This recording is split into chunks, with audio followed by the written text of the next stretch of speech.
What's up, everybody? Hello and welcome to EPPS 2021 Everything Paranormal. I'm your host, Paramike. That gothy lady over there, she's the one and only Paralore. Hi. It is hot as shit for June 3rd, 2023. We both have one question for you, and I'm going to let Paralore say it. What the fuck are you drinking? Damn right. On this hot ass motherfucking day. I have Para-Rich in the green room. God knows what the fuck he's doing somewhere up north in his apartment. But he'll be on soon. So thank God his computer system's working correctly up there. Yay! For once. We're waiting for Paralore's son to pop in. Hopefully he does. And everything. As you saw in the posting that I put up for this show, Paralore wants to talk about dreams, which is interesting in a lot of ways, shapes, and form. And I threw the description out there with the questions. And I want you guys to interact with those questions for certain types of dreams that she talks about and everything. And maybe she can answer the questions to what type of dreams that you hear from her. Mm-hmm. If that's okay. That's fine. Okay. I just want to make sure. Now, I kind of mentioned this to Parrich about it, and he thought it was a really cool idea about it, but yet he had some conflicts about it. And whenever he gets ready to come on and everything, he might have some questions about it, which might kind of throw you off a bit, but he doesn't want to try to offend you in any way about this. So he says, he wanted me to remind you not to take any offense about it, of the kind of questioning he asks you, or trying to explain something in a certain way that he would try to interpret it. Yeah. And everything. So just be conscious about it and be sympathetic about it. Of course. Just on his behalf. Of course.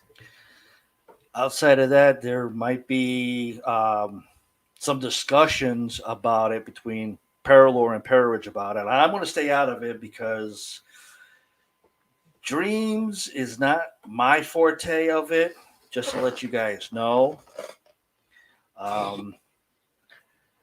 I'm still trying to get the concept on how dreams really interact in the paranormal world due to the fact there's been some stories out there of people saying that dreams usually consist of paranormal activities in a lot of ways. Yeah.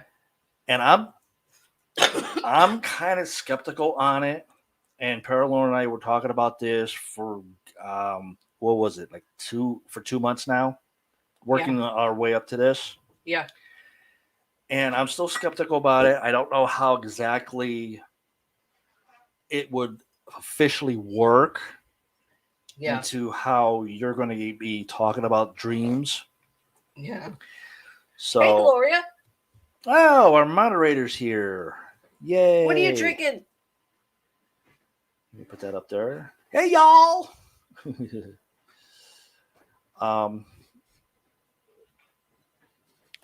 Other YouTubers have been saying that in the paranormal world of certain spirits that could be evil or bad and stuff can really affect a human's lifestyle and everything in a negative way. I don't know how true that is really. Mm. So I'm not a full believer in that, but I'm just a full skeptic. I know. So that's my point of view. Mm-hmm. And she's saying, beer. I really wish I could get the Bubba J thing and play that. It would be perfect. Beer. Beer. So that would be cool. Yeah. Now, I know you have a book over there that you've been going through and been studying. And of course, she's been writing down a lot of things, and certain words I'll be saying, other ones I will be spelling out to her and stuff because I can't really say them. So just bear with me on these and things like that. So, yeah. If some of these words that I say or I spell out, if they sound paranormal to you, say something down in the comments on YouTube. Oh, well, hello there, Miss Lovely. Hi, Hive. Hey, spooky kids. Hey. There is our other beautiful woman, Miss Hive. How are you? What are you fucking drinking today on this hot ass day? Um, hopefully, you guys will hear some paranormal words. If you do, please put a question down in the comments on YouTube if you're on our channel. If you're seeing our live chat, put them in the live chat of YouTube.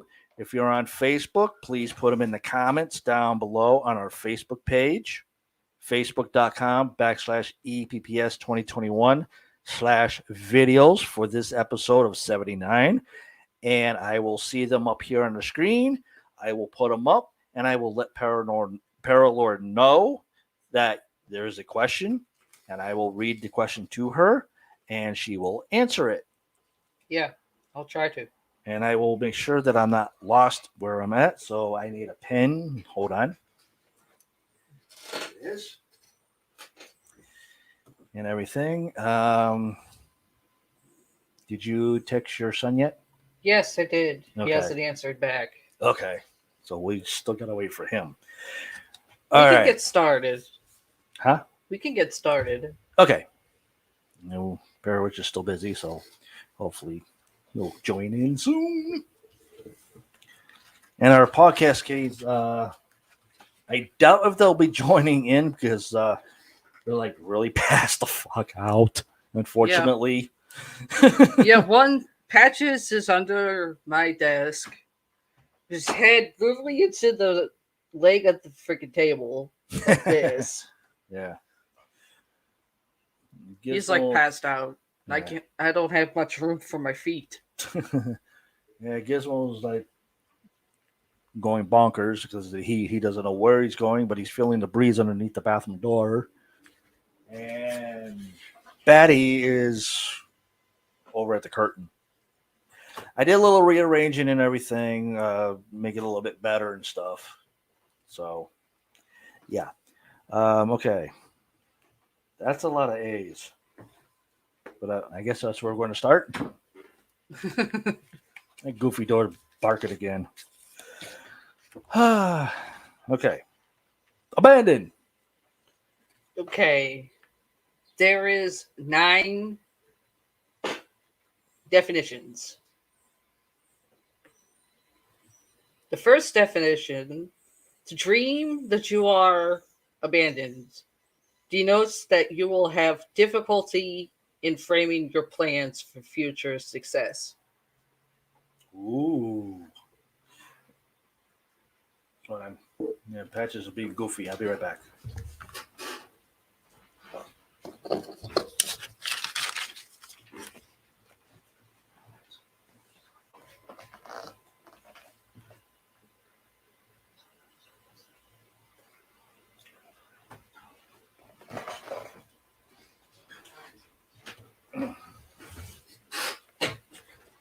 Sorry about that. That goofy door again. Excuse me. Okay. That goofy door. Okay. The second definition: to abandon others, you will see unhappy conditions piled thick around you, leaving little hope of surmounting them. Sounds like a Bible verse. Seriously, sounds like a Bible verse.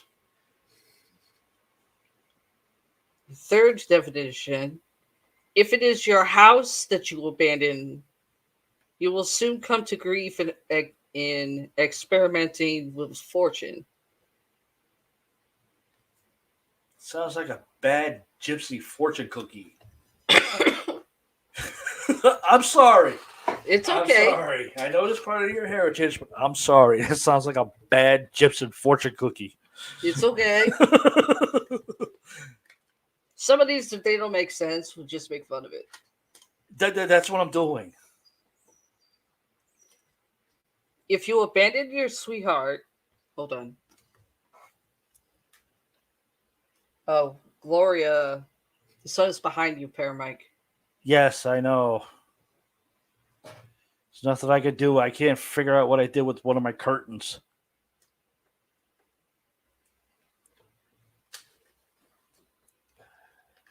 Let me see what I can do. If you abandon your sweetheart, you will fail to recover lost valuables, and friends will turn aside from your favors.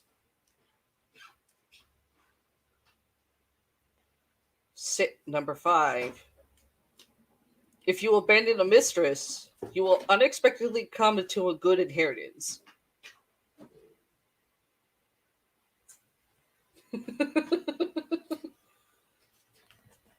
No. If it is religion you abandon, you will come to grieve by your attacks on prominent people. If I ever had a mistress, it would be you at night wearing sexy boots. In some kind of sexy outfit. But that never happens on my... Never happens. To abandon children denotes that you will lose your fortune by lack of calmness and judgment. That's when you need to be shot fucking dead. And either your tits or your balls cut off. And shoved down your throat. To abandon your business indicates distressing circumstances in which there will be quarrels and suspicion. This dream may have a literal fulfillment if it is impressed on your waking mind. Whether you abandon a person or that a person abandons you, or as indicated, it denotes other worries. To see yourself or friend abandon a ship suggests your possible entanglement in some business failure. But if you escape to shore for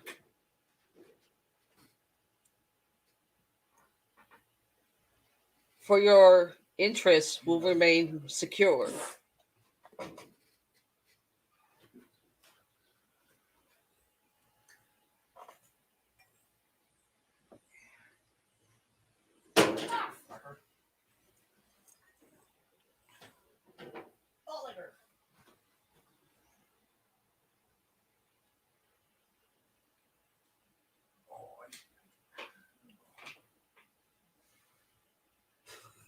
Seriously?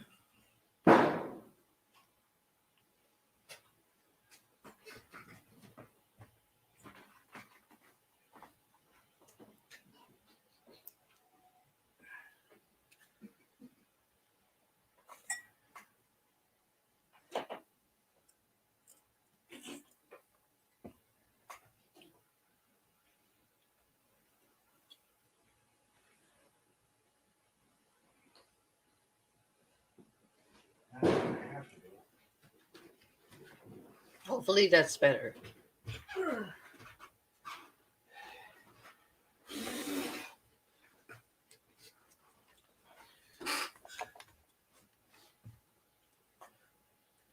Any better? Yeah. Not you. That's our Any better, moderator. Gloria? That's our moderator. She just made me do more work.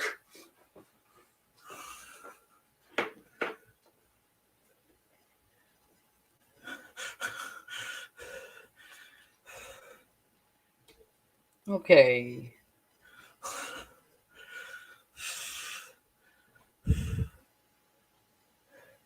That's it for the abandoned. Sorry. It's okay. Moderator, put me more. Maybe do more work. Okay. Abby!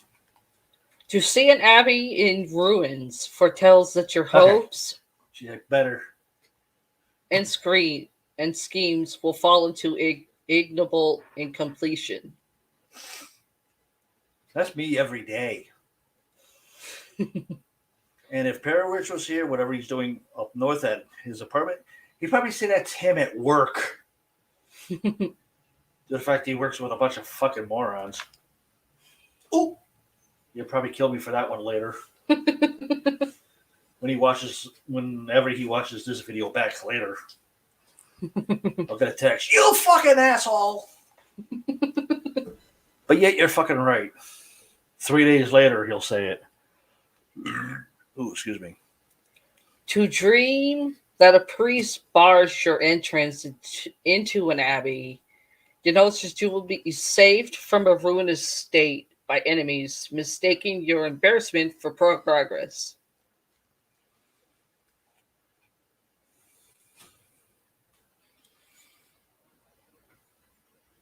I don't know about that one. I really don't know about that one.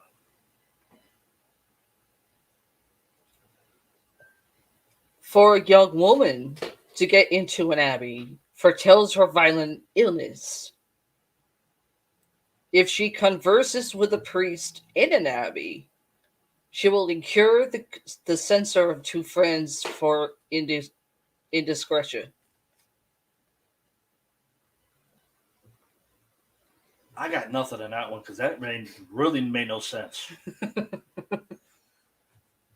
And if Ferris was here, his face will probably go into Muppet mode.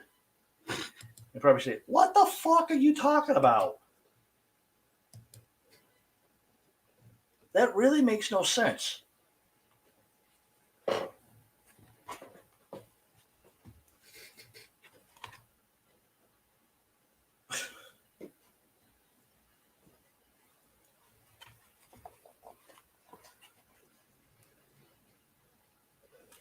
That's it for Abby. That's a short one.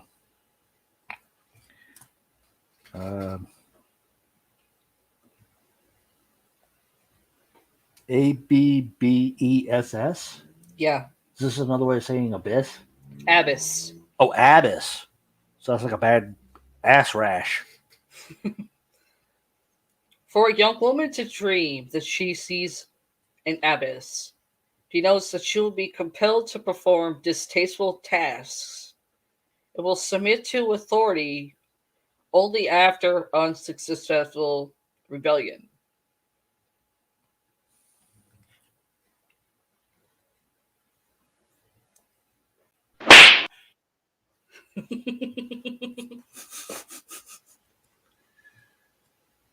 To dream of an abbess smiling and benignant. Did you just break your Volvo? I think so. Denotes that you will be surrounded by true friends and pleasing prospects. I ain't got legs. I can make a chicken.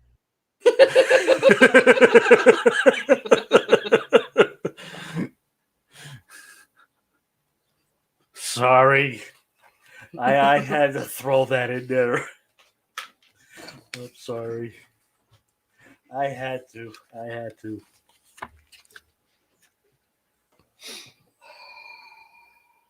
It doesn't take my son this long to get home from work. What the fuck is he doing?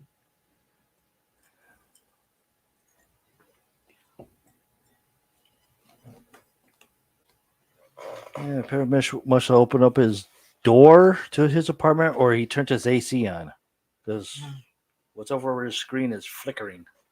Ah, So he must be getting ready. He must be getting closer to come in. yeah. Because if Dum Dum doesn't pop on soon, I'm going to pop him on.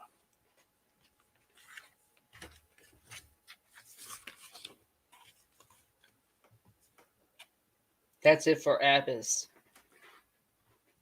That's short. Really short. That wasn't even a boner. That wasn't even a boner show right there. Okay. Really? What? One of my favorite comedians from black and white TV, Yeah. Abbott from Yeah. Abbott and Costello. Who's on first? What's on second? I don't know. Who's on third? What the hell?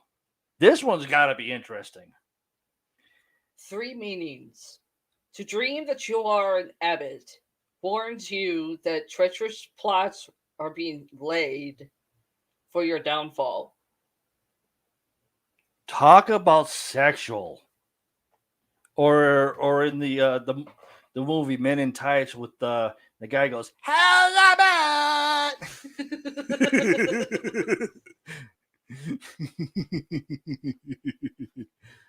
No, spank you.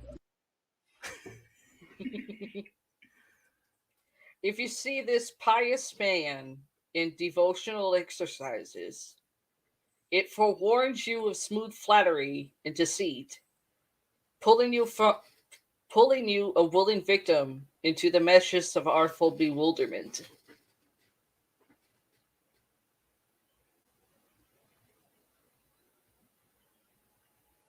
I got nothing. I got nothing either. Okay, I'm gonna give your son one more fucking minute. If not, I'm going to send a message to Perovich and tell him to come the fuck on. This is bullshit.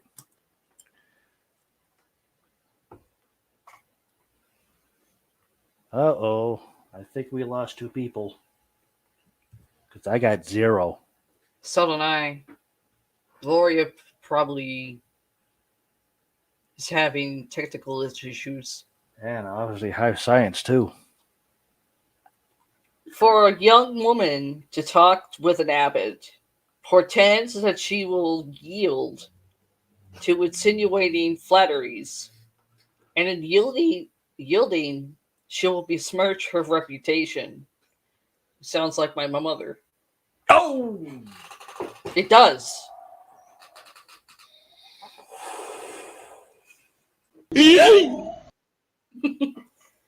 If she marries one, she will uphold her name and honor despite poverty and temptation. Holy shit.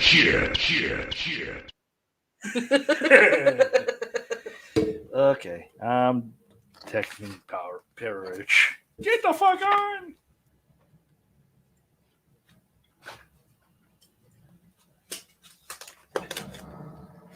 There we go. Ah! What's up? A little fuzzed up, but that's okay. Oh, wait a minute. Okay, she's back. Yay! Gloria's back. Our wonderful, lovely moderator's back. Yay! Hi, I'm excited. Perovich is here, and he's moved in with us. I'm happy. He came in yesterday. I'm happy too. Oh yeah, she's happier than a pig in a blanket. She's all giddy pink about that.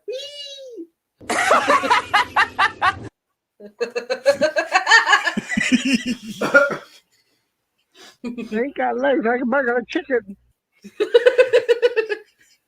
Oh no, she popped off again.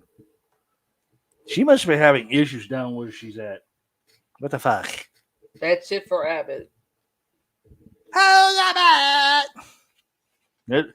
There's another one for next time show. Oh Jesus, abdomen. Yep.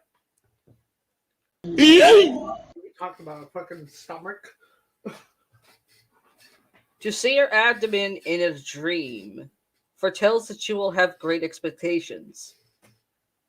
But you must curb hard-headedness and redouble your energies on your labor. as pleasure is approaching to your hurt. I got another. Who the fuck is this asshole? That's all I'll be saying to the abdomens.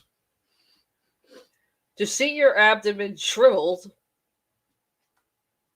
foretells that you will be persecuted and defied by false friends. This is what Gloria says. Never left. It's the fucking imps. It has to be the fucking imps.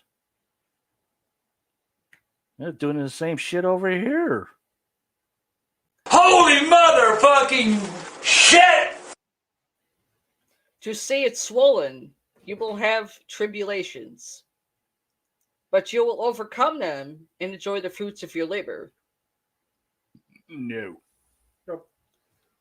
To see blood oozing from the abdomen foretells an accident or tragedy in your family. From your abdomen. Well, then you need to get your ass to the hospital. The abdomen of children in an unhealthy state portends that contagion will pursue you. That's it for abdomen. Okay. I'm still fucking here. That's what she said. I see. Oops. Okay. Arbor! To dream that you arbor a person denotes that you will entertain strange dislike for some person, and your suspicion of his honesty will prove correct. Oh, that fits Bubble Lips.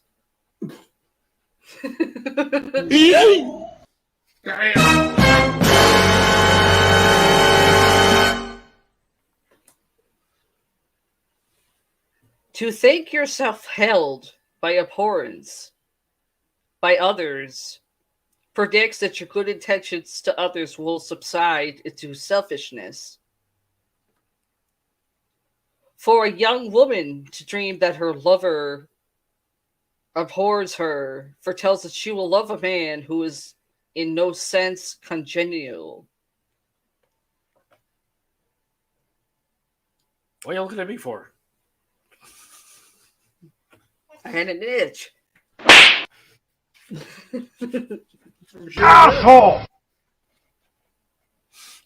That's it for abhor.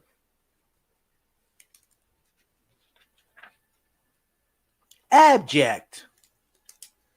To dream that you are abject denotes that you will be the recipient of gloomy tidings, which will cause a relaxation in your strenuous efforts to climb the heights of prosperity.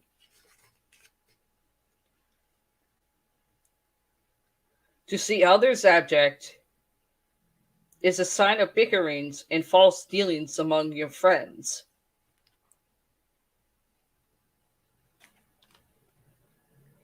That's it for that one.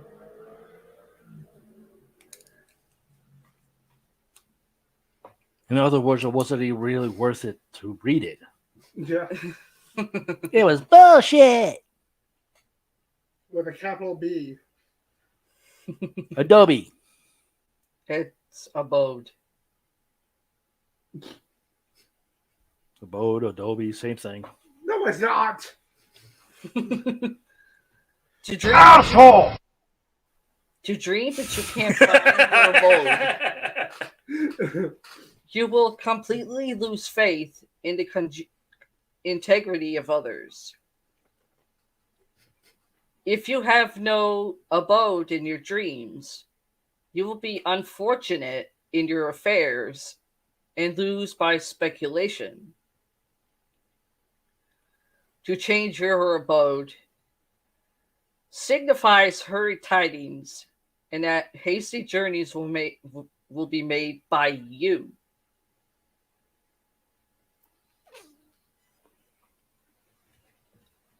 For a young woman to dream that she has left her abode is significant of slander and falsehoods being perpetuated against her.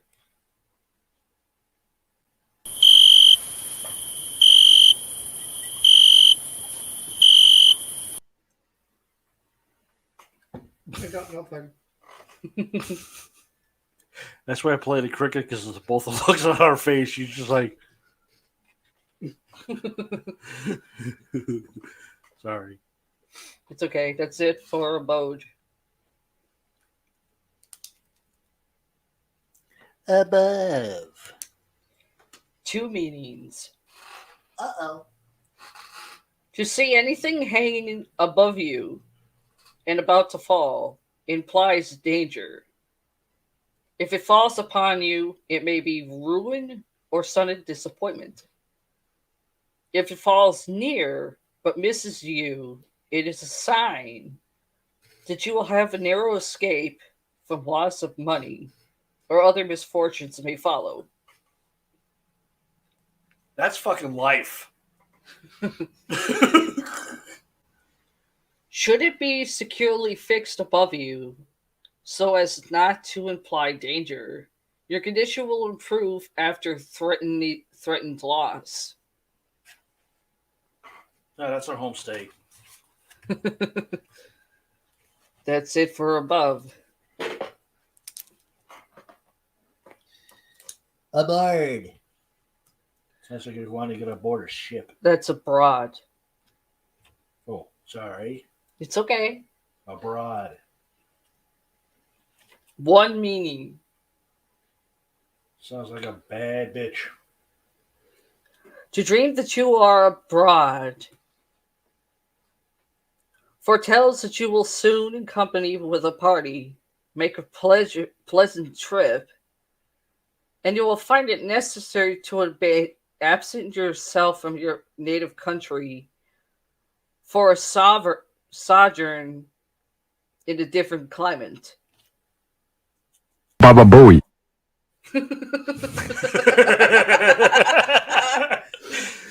That's the only thing I can think for that statement.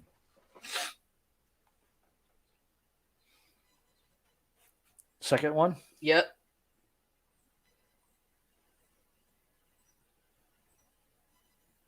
Look, you want to say something.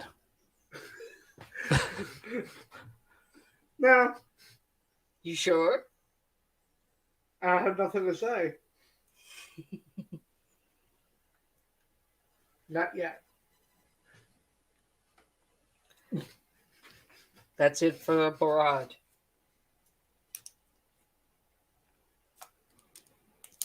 ABS something LOM. Absalom. Yeah. The dream of Absalom is significant of distressing incidents. You may unconsciously fall a victim to error and penetrate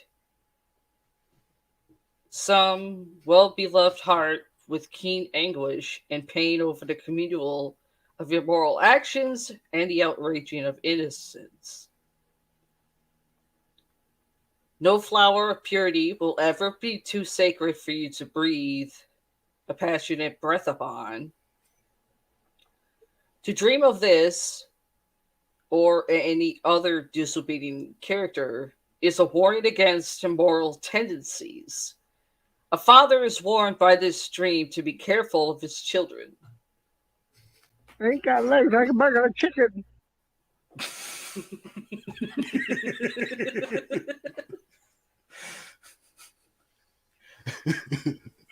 I'm trying to be nice. Bullshit. You see a bull that shit, let me know. Go for it. That's what the show's about. Don't hold shit back. Bullshit.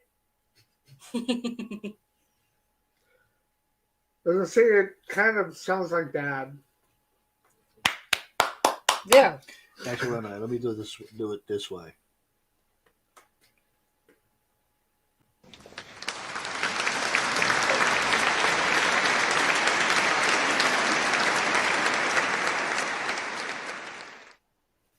Beats me doing it and clapping my own. That's it for Absalom. Abscess. Two definitions. Oh, like, To grieve over the absence of anyone in your dreams denotes that repentance for some hasty action will be the means of securing your lifelong friendships. I'm sorry, that's bullshit. Hmm. If you rejoice over the absence of friends, it denotes that you will soon be well rid of an enemy.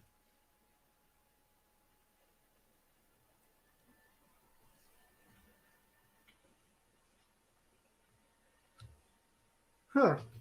It's kind of puzzling. yeah, that one is puzzling. As if for absence. Unfortunately, I don't have a soundbite for that one. ABS CESS. Yep, abscess. Sounds like something I almost had on my body. To dream that you have an abscess, which seems to have reached a chronic stage. You will be overwhelmed with misfortune of your own. At the same time, your deepest sympathies will be enlisted for the sorrows of others. And that's only one.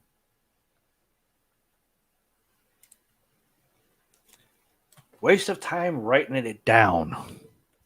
It's part of the book. Shut up. I ain't got legs. I can burger a chicken.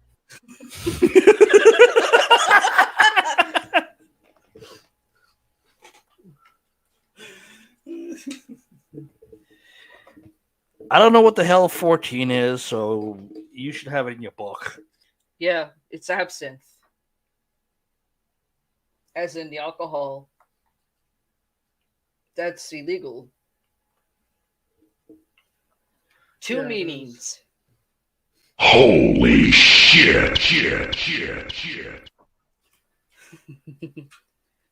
To come under the influence of absinthe in dreams denotes you will lead a merry and foolish pace with innocent companions, and waste your inheritance in prodigal lavishness on the siren selfish fancy.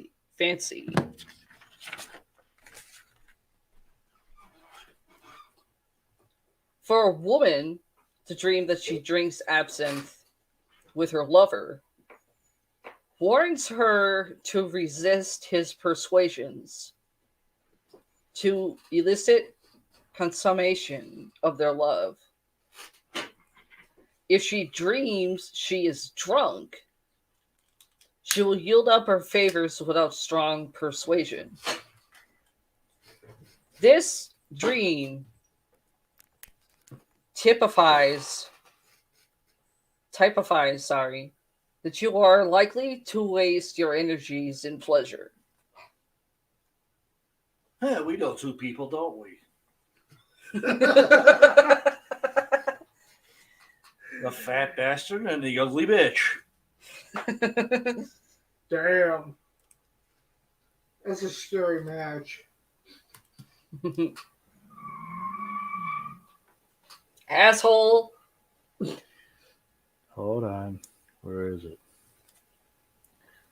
Yeah, go Asshole! up. Abundance. To dream there is one meaning.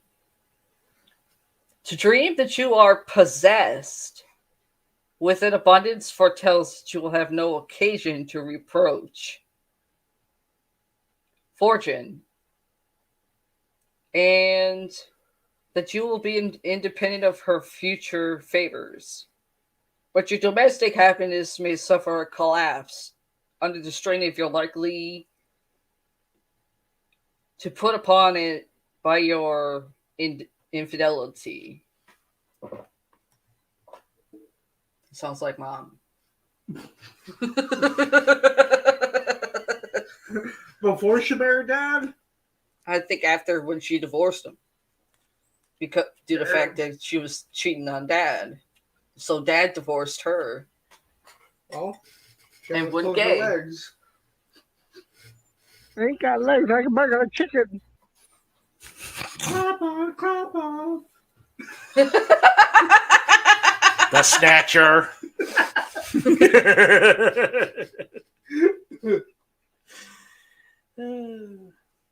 I was about to say I didn't know a bun could dance, but anyways. Abuse. The dream of abusing a person means that you will be unfortunate in your affairs, losing good money through overbearing persistency in business relations with others.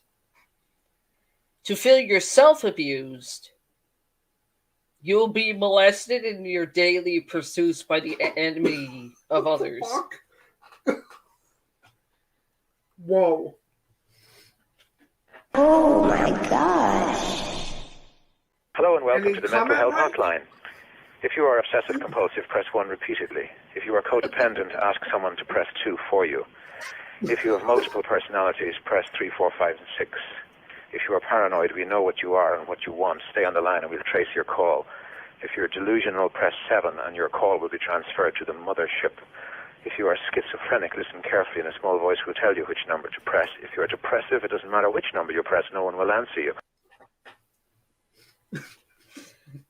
For a young woman to dream that she hears abusive language foretells that she will fall under the ban of some person's jealousy and envy. If she uses the language herself, she will meet with unexpected rebuffs that may fill her with mortification and remorse for her past unworthy conduct toward friends. Mom! I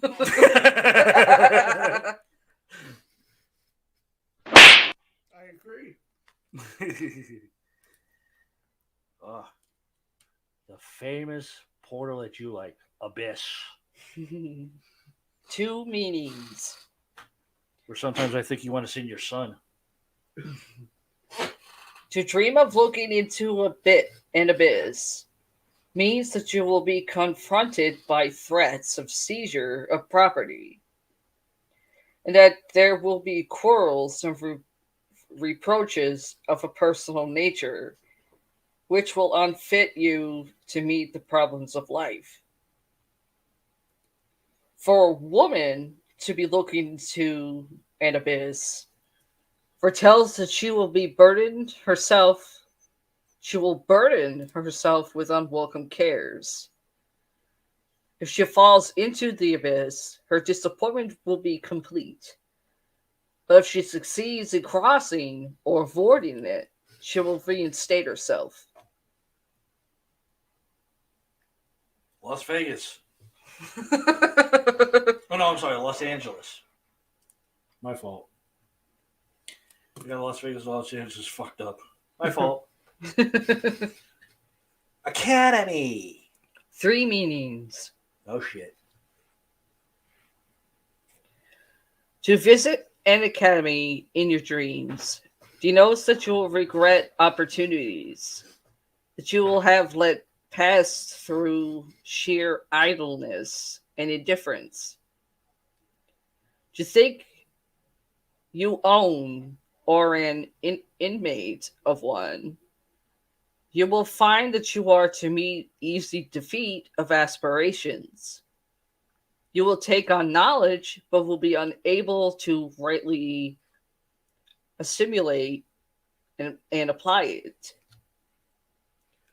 For a young woman or any person to return to an academy after having finished there signifies that demands will be made which the dreamer may find himself or herself unable to meet.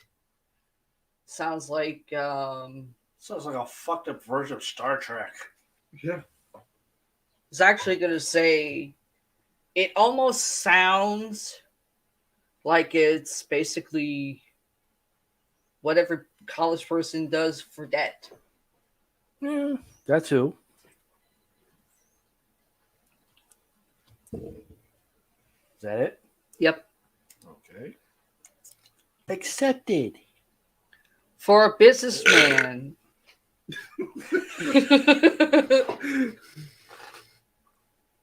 for a businessman to dream that his proposition has been accepted foretells that he will succeed in making a trade, which heretofore looked as if it would prove a failure. For a lover to dream that he has been accepted by his sweetheart denotes that he will happily wed the object of his own and others' admiration. Well, that's where Dad fucked up in his life. Yeah. Not just once. I like how she did that.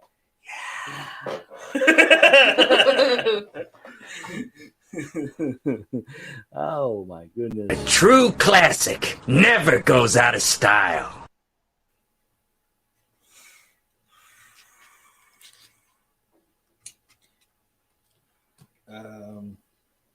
Accident? Yep. Two meanings. To dream of an accident is a warning to avoid any mode of travel for a short time, as you are threatened with loss of life. That's every yapping fucking beanie baby around here. For an accident to befall stock denotes that you will struggle with all of your might to gain some object and then see some friend lose property of the same value in aiding your cause. That's it for that one.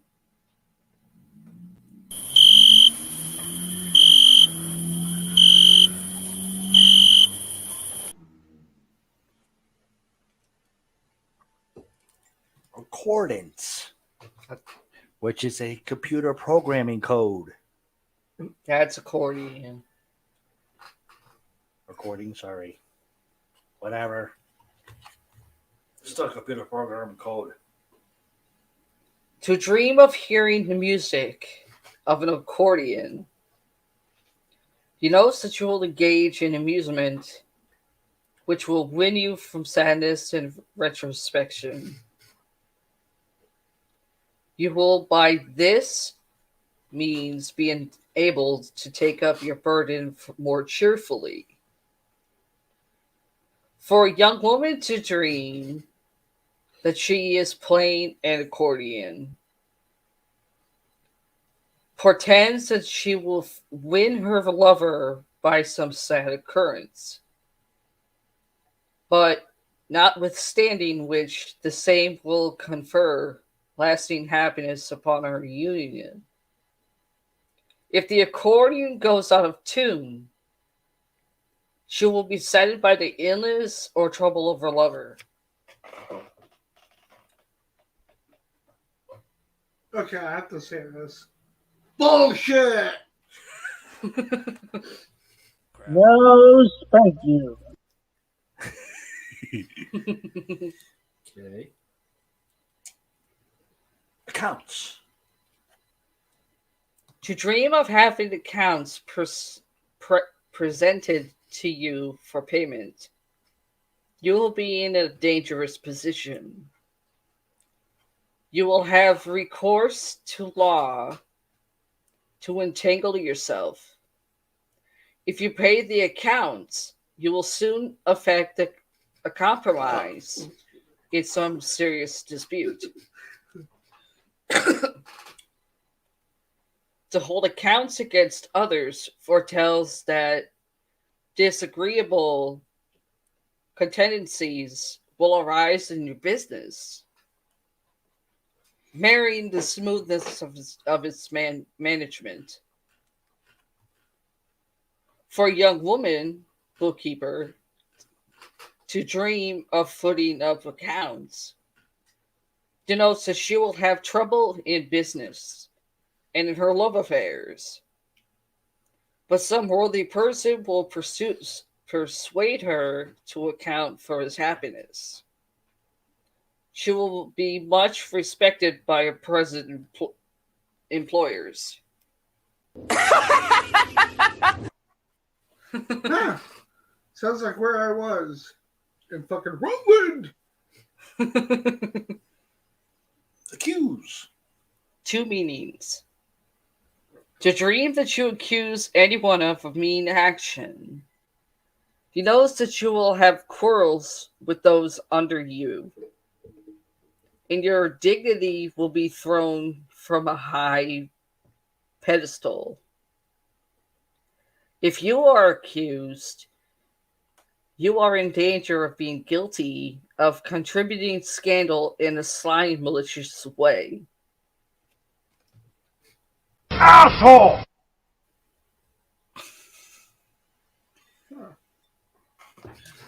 Uh-oh. He's thinking, folks. Uh-oh.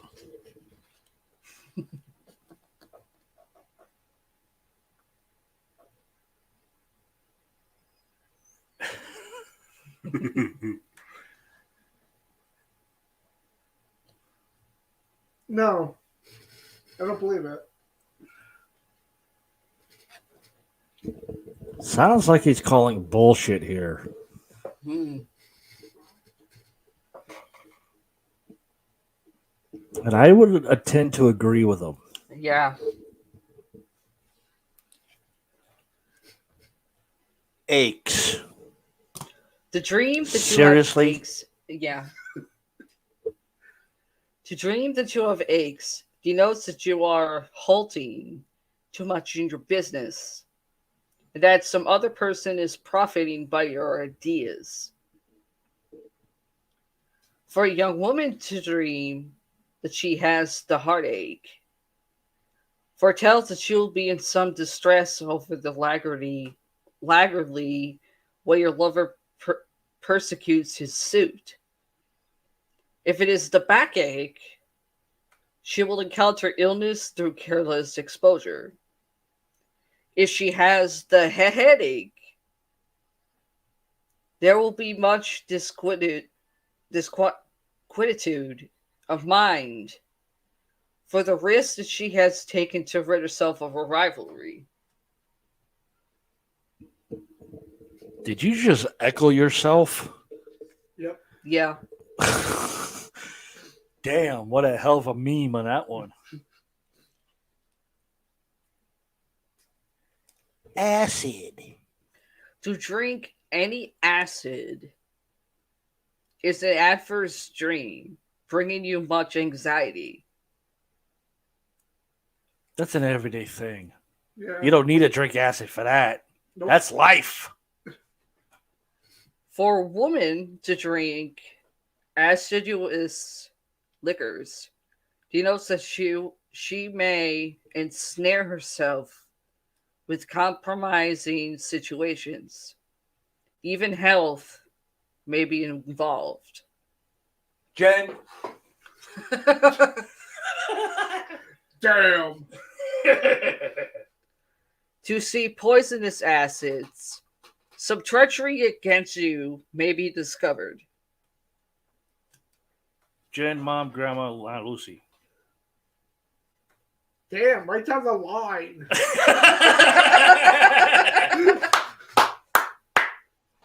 That's it for that one.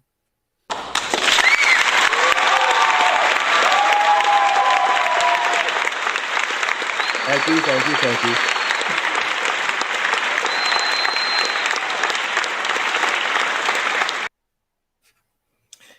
Acorn.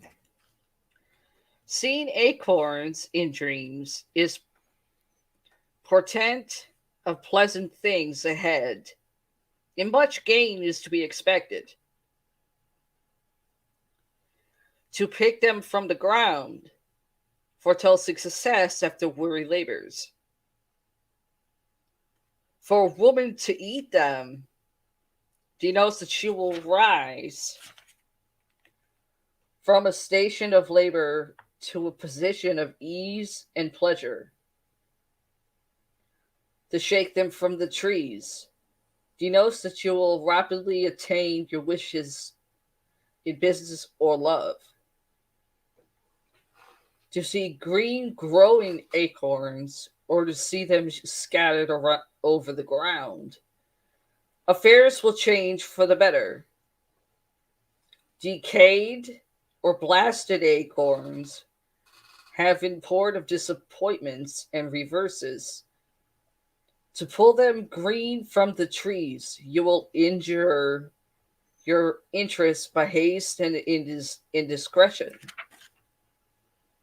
This dream is usually due to physical causes and is of little significance.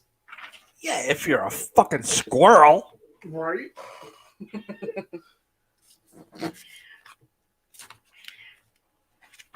What? You're throwing your 2 cents in too? Oh, good. I got room now. Yeah. Yeah, I know. I agree. I gotta go that way. Oh, thanks a lot for sharing. You're welcome. Yeah, maybe you can get a hold of your child too. All right, you get your story up? Yep. All right. Parents got a story. Let's give them a round. round of applause.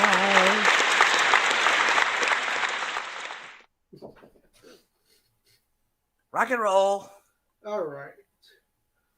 So I pulled up 16 of the best horror movies based on true stories.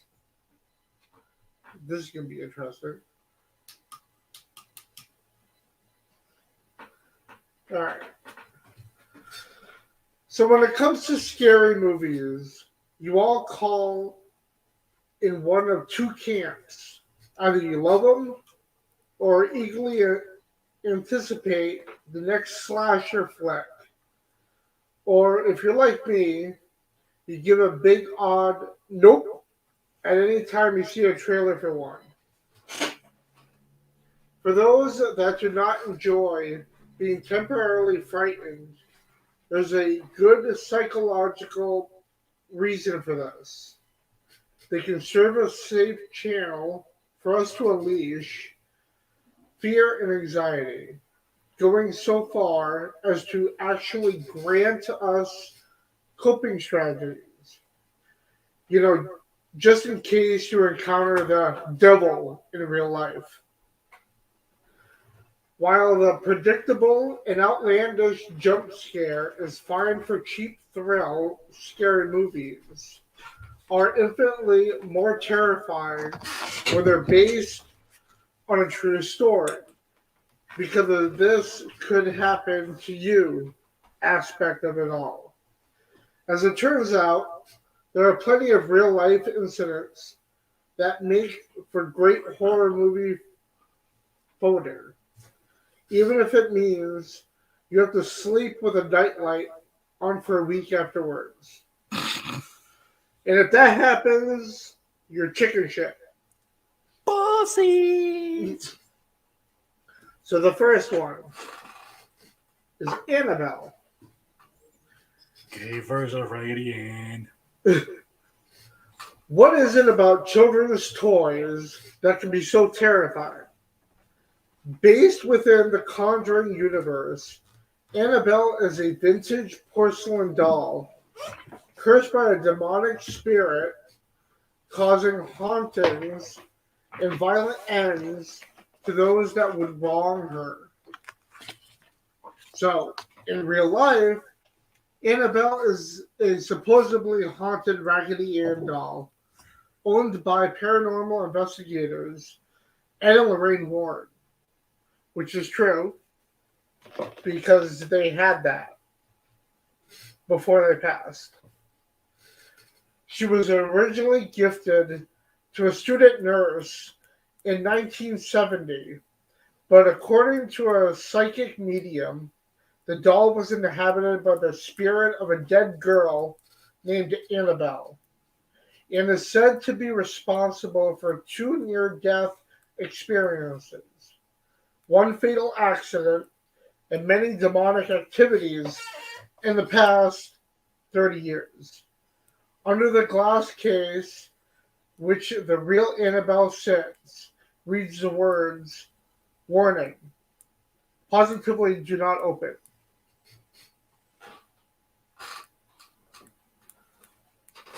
The second one is in Nightmare on Elm Street. For a killer that hunts teenagers in their sleep, it's surprisingly to know that the Freddy Krueger murders in Nightmare on Elm Street was based on a series of articles published by the LA Times in the 70s. Hmong refugees has fled war-torn Southeast Asia for the United States. One young boy, whose family had survived the killing fields of Cambodia, had terrifying nightmares of something chasing him in his sleep. Well, he must have had taken something.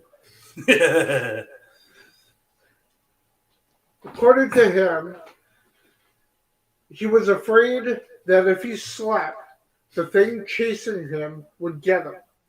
So he tried to stay awake for days at a time. Director Wes Craven told Cinema Blend in 2014, when he finally fell asleep, his parents thought this crisis was over. Then they heard screams in the middle of the night. By the time they got to him, he was dead. He died in the middle of a nightmare. Truly terrifying. Well, I think I've heard that many times about people dying in their sleep. Mm-hmm. I just want to throw this out there since you said Nightmare on Elm Street, which is a Freddy Krueger movie, fucking the best thing ever. Yep. Few days ago, I saw this. Robert Englund, the original Freddy Krueger, did announce that he is retiring as Freddy Krueger. And he actually gave the reason why he's retiring. Back pain and arthritis has stopped him from doing Freddy Krueger from now on. He's passing the torch to someone else. I just want to throw that out there to you guys. Robert Englund will no longer be doing the famous, iconic Freddy Krueger. He is done. He is retired. So the next movie, which I've never seen before, but it's called Borderland. So 3 recent Texas graduates, Ed, Henry, and Phil. That's scary. Sounds like a rejected version of Ed, Ed, and Eddie. They head down to Mexico for a week of loose fun. Yeah, I bet they do.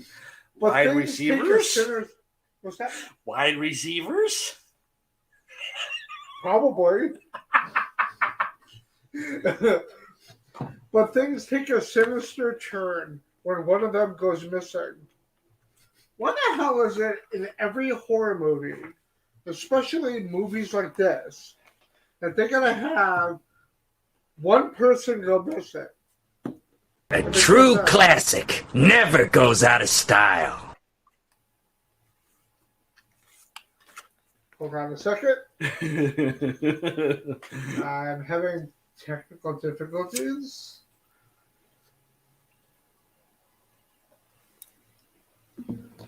No, I'm back. Stupid pop-ups.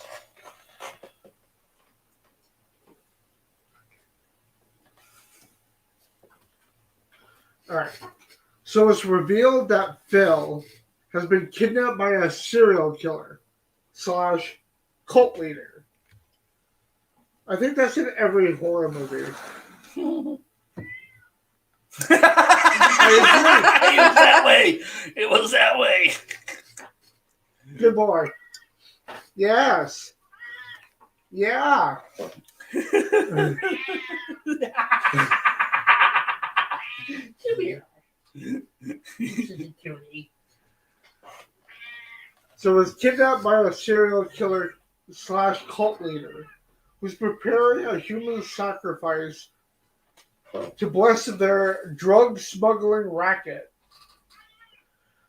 The murderous cult leader is based on Adolfo de Jesus Constanzo, a Cuban American drug dealer and cult leader whose sect performed multiple ritualistic killings in Matamoros, Mexico during the 80s. Oh, there you go. That's Mexico. Wetbacks. Oh, well, here's another good one for you. Yeah. Dahmer. So actor Jeremy Renner's breakout role came out in the form of portraying sadistic killer Jeffrey Dahmer in this independent film, which I've seen like many versions of the movie, and I think there's only one version that I liked, and that was a series on Netflix, which they did a really good job. Talk about jumping in the deep end. Dahmer's case is particularly gruesome, in case you're not familiar. He murdered, mutilated 17 boys and young men during the late 70s and early 90s. Talk about some nasty cannibalism. He was And not the right way Hannibal either. Lecter's son. Huh? He was Hannibal Lecter's son. Right? Yes. Dahmer is told in a mix of present day and flashbacks to the killer's early days, as well as his troubled relationship with his father.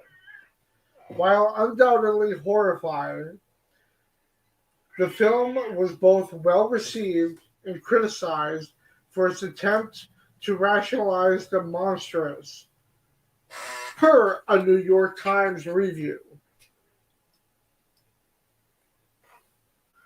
Well, here's a good one. The Poltergeist, which I think is a classic.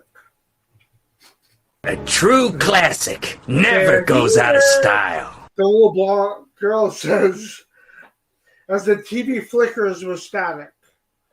It's an iconic moment in scary cinema, to be sure, and the events in Poltergeist are based on terrifying things that happened at the Herman house in 1958. Bottles containing various substances begin to pop and move about the house. The Herman's bottle of holy water tipped over for no apparent reason. Other household objects were thrown across the room with no devices that could have propelled them, per a story in Life magazine.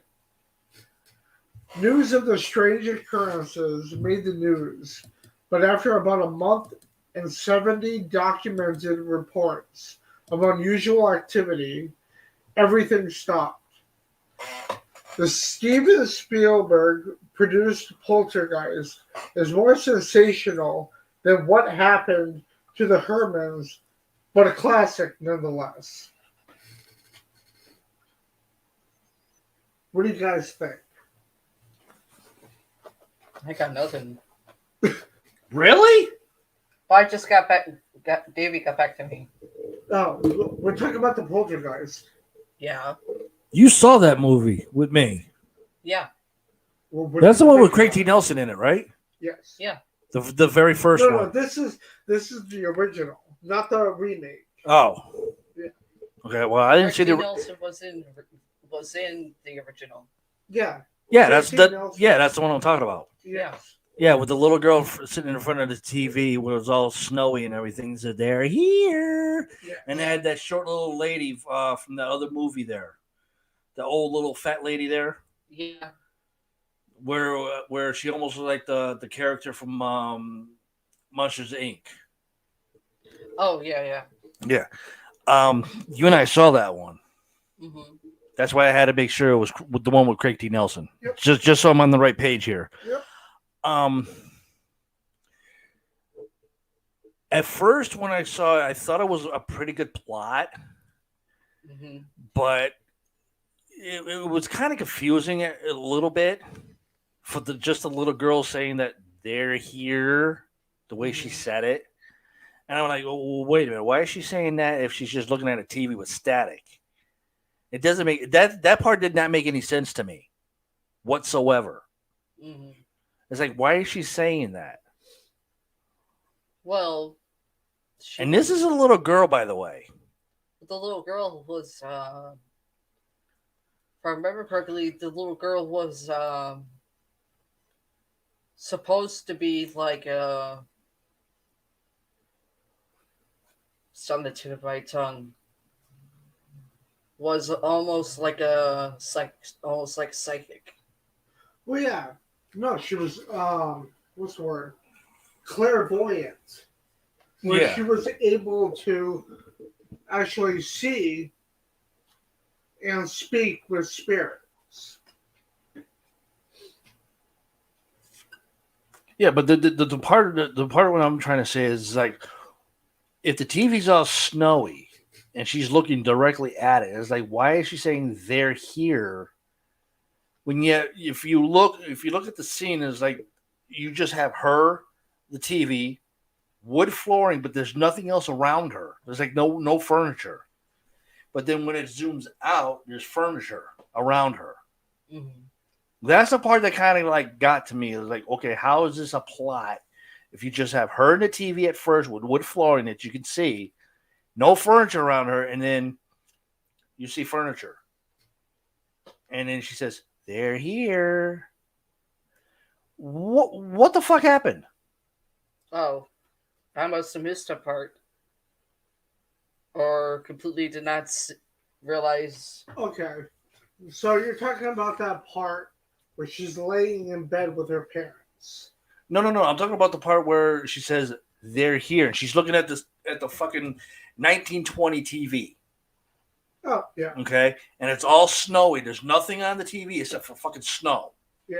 Static, as we call it. Okay, and she's saying they're here, and all you see is her, the TV, and the wood floor. Yes. There's no furniture around her whatsoever. There's no pictures over the TV or on the sides. But before that even happens, you see furniture and pictures all over the walls. I think probably. And it's like, what the fuck just happened? Well, I think they just wanted, to be suspense for the whole audience. Being like, okay, what's going on here? Yeah, it's like you shoot the shot and you have all the pictures around her and all the furniture and the TV was static and everything, and then you just like take everything out and just got her and the TV with the static and saying they're here. Like, what the fuck? And we got a comment here. Hey, we don't say fat, we say fluffy. Huh? When you were talking about the short woman. Oh, are you talking about when I was referring her to Monsters Inc., Gloria?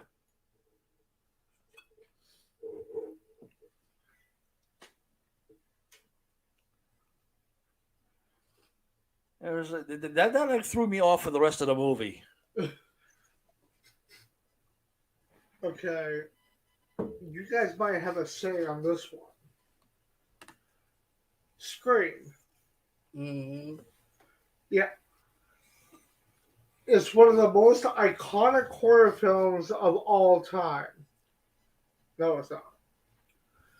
But few may know that Scream is based on a true story.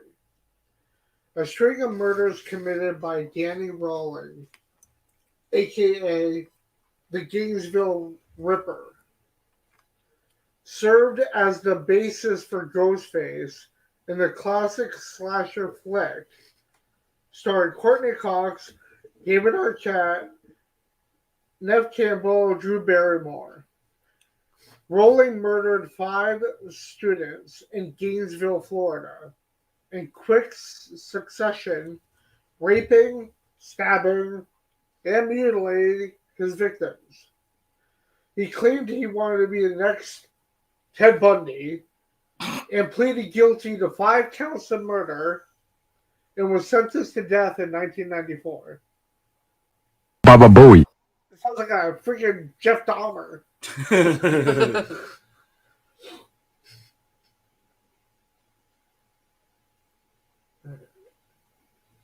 Here's a good one.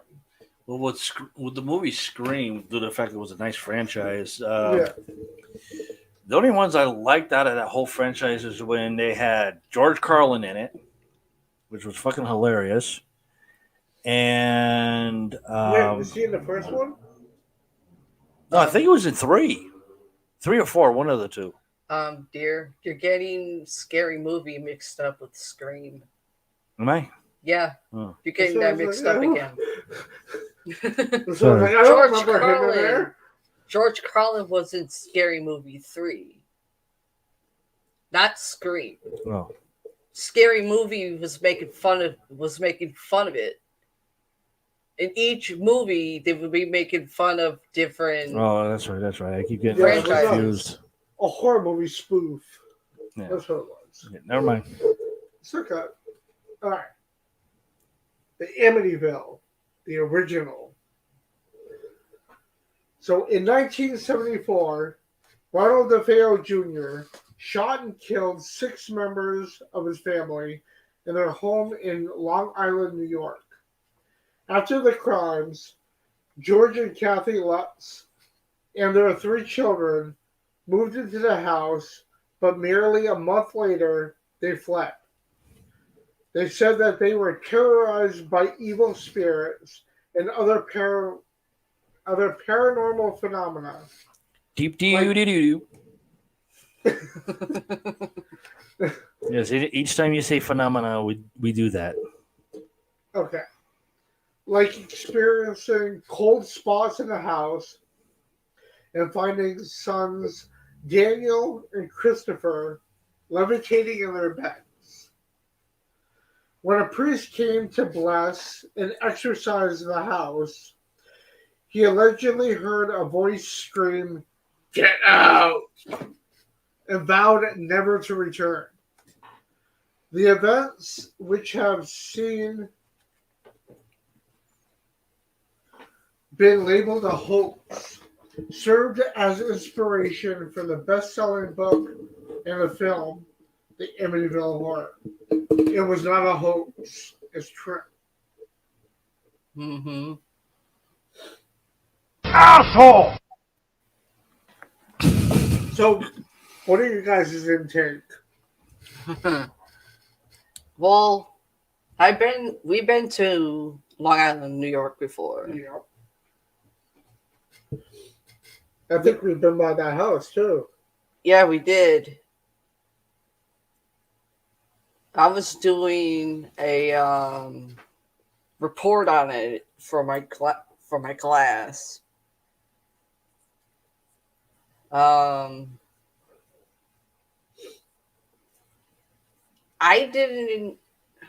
I felt some things in there, but it wasn't malevolent, nor was it evil. It was just there.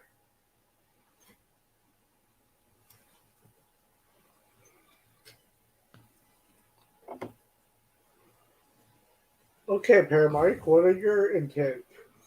There's been so much rumors about that house. It's just like some things do make sense, some things don't make sense.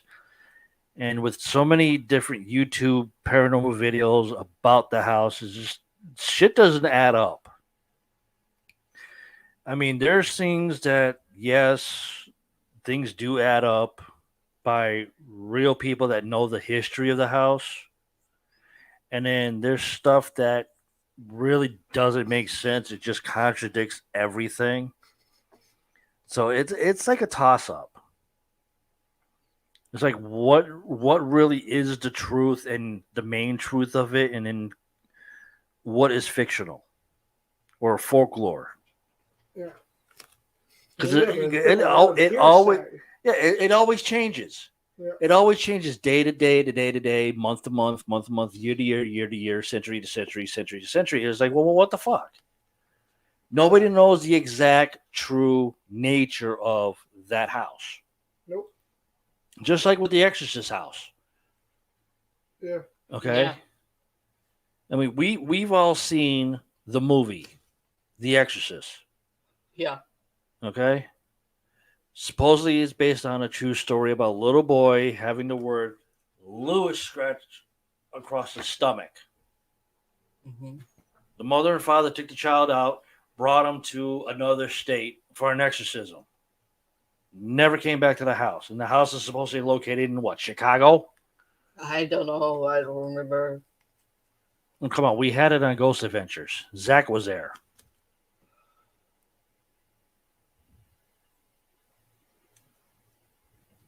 Trying to think. Chicago. Yeah, they were there, but I don't remember what season it was. Because Bill Chappell was there too. Yeah. Okay. People are afraid to go in. But that house has been investigated by so many different investigators that most of them won't even go back to it. Zach's done it. Yeah. Okay. Then, after Zach's done that, apparently other places around the United States and out of the United States, there's supposed to be other exorcist houses where the same child has been exorcised, or other children have been exorcised from being either a male child or a female child. And we've all seen that on YouTube. Yeah. So it's like, is this the real exorcist house in Chicago?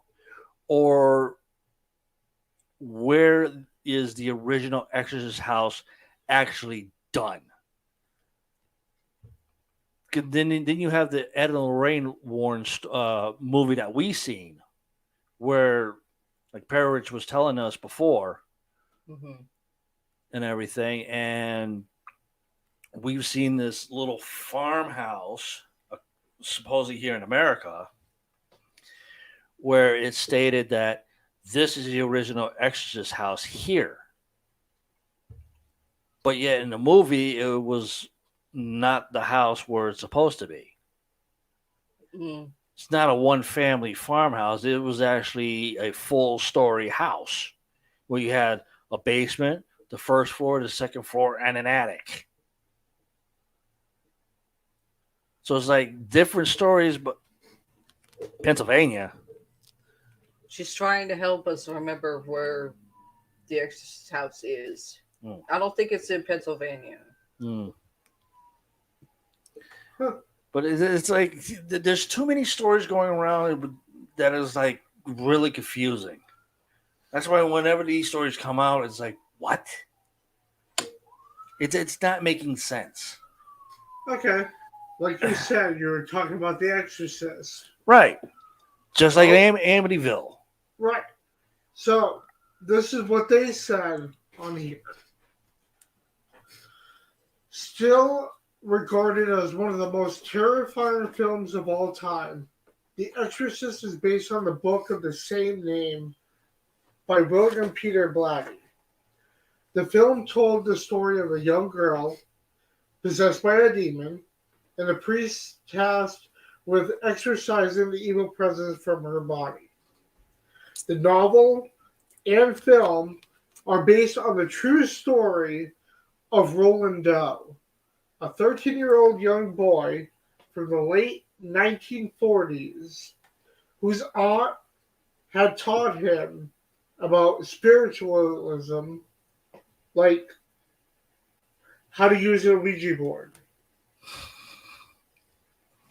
Shortly after his aunt died, strange things began happening around the house, including dripping noises, scratch marks found on the boy's body, bless you, and mattress. Okay, now that's a new one. Hold on. Oh. Sorry to stop No. you. But that's a new one. Mm. The mattress. That's a fucking new one.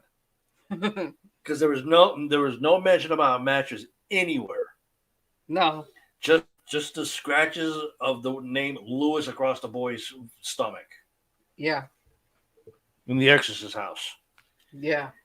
Nothing about a mattress in the Amityville. No. That's a new one. No, this is Exorcist. Oh, Exorcist. Yeah. That's a new one. Mm. Go on. See, this was by the Washington Post, which was published August of 1949. That's a new one. Yeah. Gloria says just looked it up at St. Louis. St. Louis, Missouri? Or just St. Louis?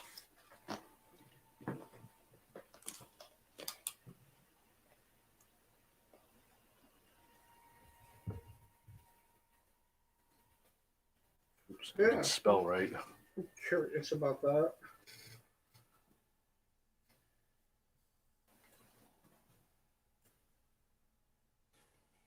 What are you trying to spell? Went wrong. 2 X or damn, I can't even spell it now. EX. Yeah, I got that. EX.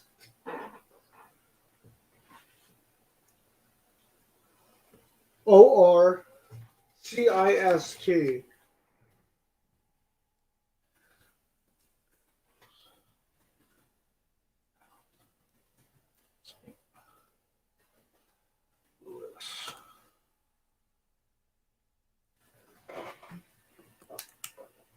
Okay, that's in Missouri. Located at 8435 Roanoke Drive. I think we got a phone number and a website. Oh, of course, exercise with a big freaking helicopter.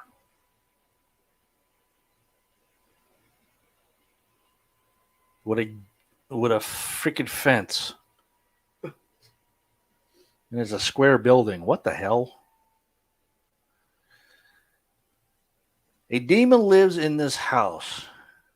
Or at least one did in 1973 when the movie The Exorcist was filmed in the Georgetown neighborhood of Washington. The Exorcist was a huge hit. Not so much a horror story as a theoretical thriller.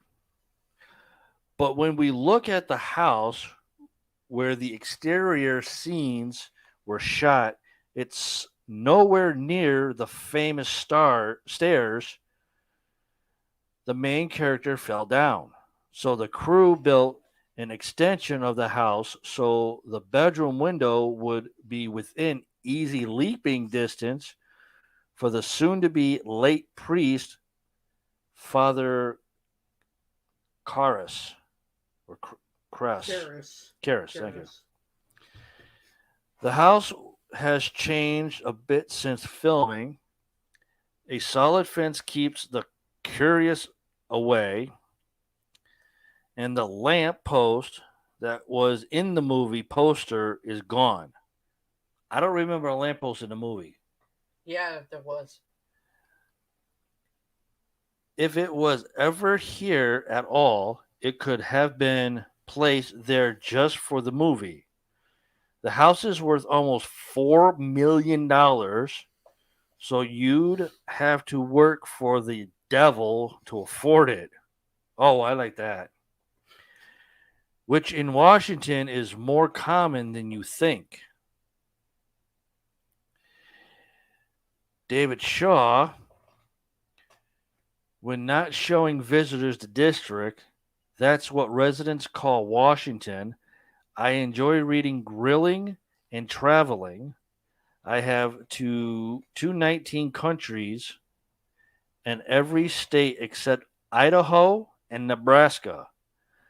I am a certified master guide of the Guild of Profession. That makes no sense. No, it doesn't.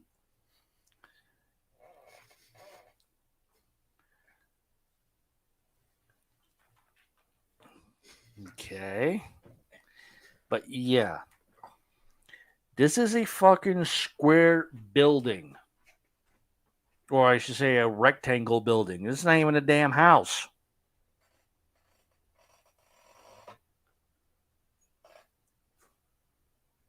And then they got Washington, D.C.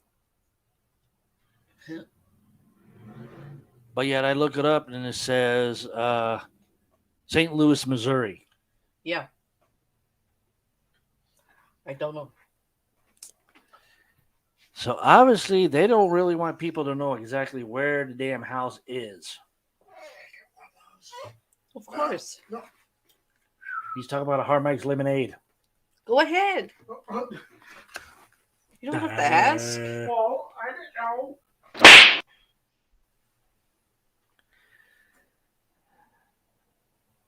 And see that's the thing that you and I keep seeing on YouTube from all these other so-called paranormal enthusiasts.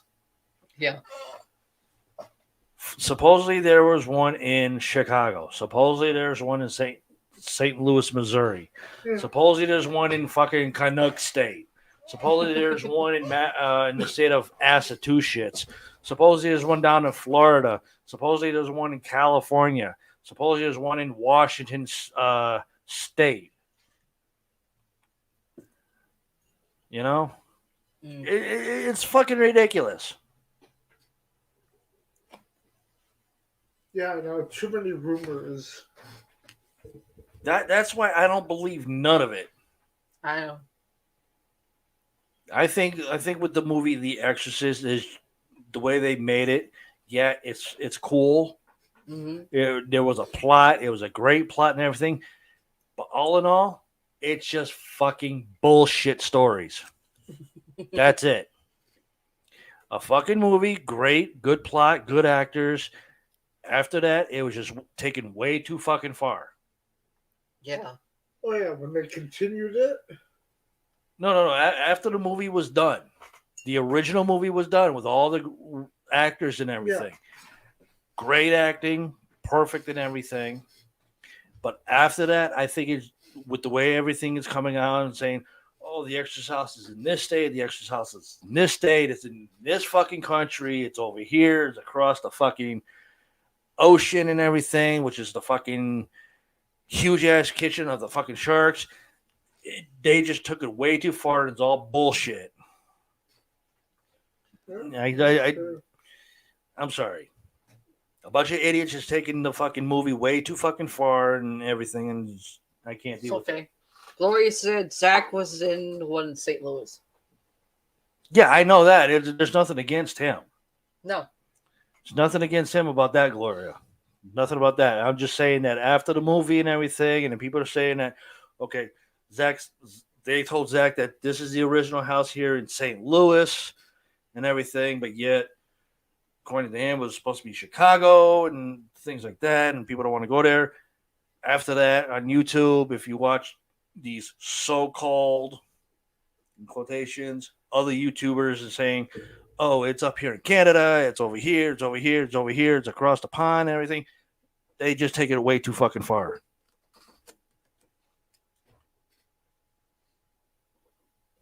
Yeah, that's what they do. Just like with the Amityville. Okay. Supposedly Amityville was in Limestone in Connecticut. I didn't hear that one. Okay. Supposedly it's in Hollywood. Supposedly it's in Los Angeles. Supposedly it's in Massachusetts. Supposedly it's in New York, Maine, all that shit. Way too fucking far. People that bought the house, people going by it, harassing them. Fucking way too far from 1975 Jaws movie. True. Way too fucking far after that bullshit. That's why I can't believe all these other fucking idiots out there saying, "Oh, we found the original Jaws movie house. Ooh." And all this happened and everything, but yet Jaws never ate anybody. Back in 1975. No, it's Jaws is actually based on the string of shark attacks that happened in 1916. Yeah, I know. But according to all these fucking other idiots from the movie 1975 from Stephen King, okay, and that house supposedly in Limestone, Connecticut, or wherever it is, where Amityville was shot, okay, and these fucking idiot people that bought the house and keeps getting harassed by all these fucking gurus that all know shit about fucking sharks keep going too far, saying, "Oh, it's here. This is the original house." No, this is the original house in Canada. This is where Jaws was filmed in 1975. Canada doesn't have fucking oceans. Canada doesn't have fucking salt water. They got frozen fucking dumbasses. They got fucking Eskimos that make fucking keys with their teeth. They can cut fish with their goddamn toenails. That's why I'm sick and tired of all these fucking idiots saying this shit and just blowing shit out of proportion for fucking ratings and fucking up the stories. That's why I don't listen to them. Next. Sorry for the rant, guys. It's okay, I'm done. Oh, so we go back. Back to my lighting. Oops. Well, Davey will be here later. He's right now getting kids bed. Or trying to get them to bed. Good luck with that. Looky ducky. By the time we get here, we'll be getting off. Okay, I have no clue what 27 is, so you're on your own. Acquaintance. Because I can't read the damn handwriting.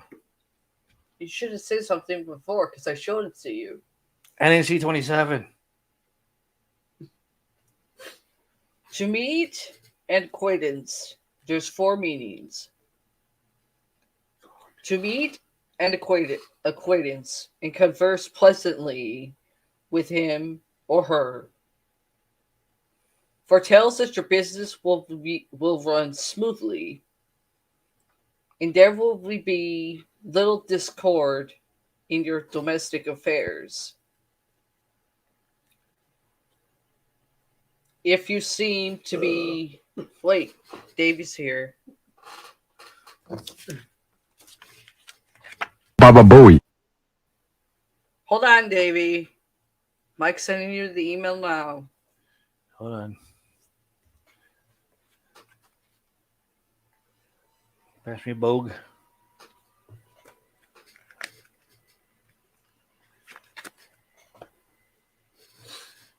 Thank you. It's on its way, Pinhead. Be patient. Yeah, I know, right?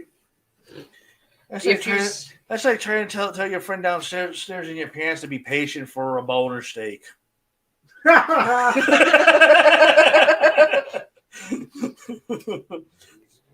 Sorry, I had to throw that out there. If you seem to be disputing or engaged in loud talk, humiliations and embarrassments will whirl seethingly around you. I heard a beep. Hold on. Holy shit, that's a first in history. Okay, Dirty Dan. That's a first in history. What? What? What's He's in your hand, smoking. dumbass? That's a first in history for the show. Don't choke on it. God, you know how to fucking smoke? Richie, I think you're the only one that doesn't. You want to make a bet?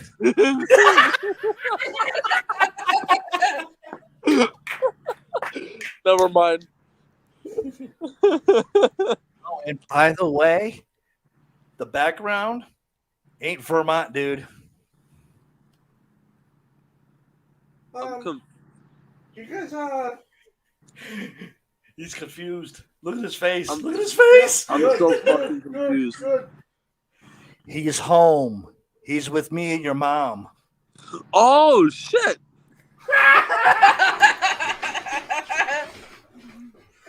Yes. He came in yesterday morning. He's speechless. He's just. What the fuck do I say? Sometimes I wonder. Sometimes I wonder. I'm trying to be careful in what I say now. Yes, never talked to you before. That's true. Yeah, this time I'm trying not to piss my family members off. He remembers how you get, bro. Wait, what, Mom? Say it. Say it. Sometimes I really wonder about my family.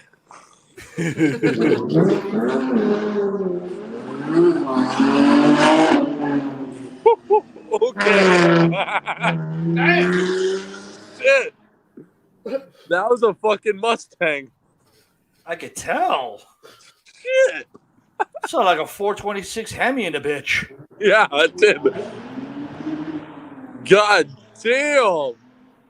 That Sounds fucker like I got 6,000 gone. RPMs in a bitch. That fucker gone. My Sound like daughter just woke up. Sound like 6,000 RPMs in a bitch. How's Michelle doing? Uh-oh. Now what?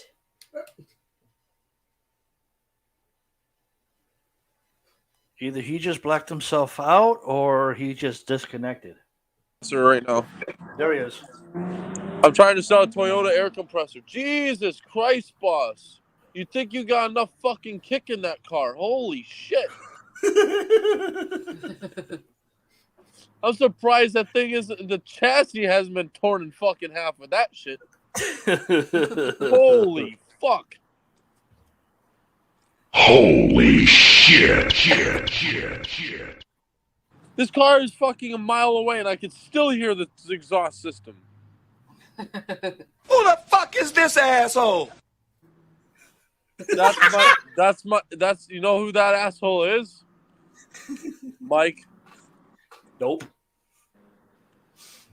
Oh, maybe. I don't know. I ain't got legs. I can bug a chicken.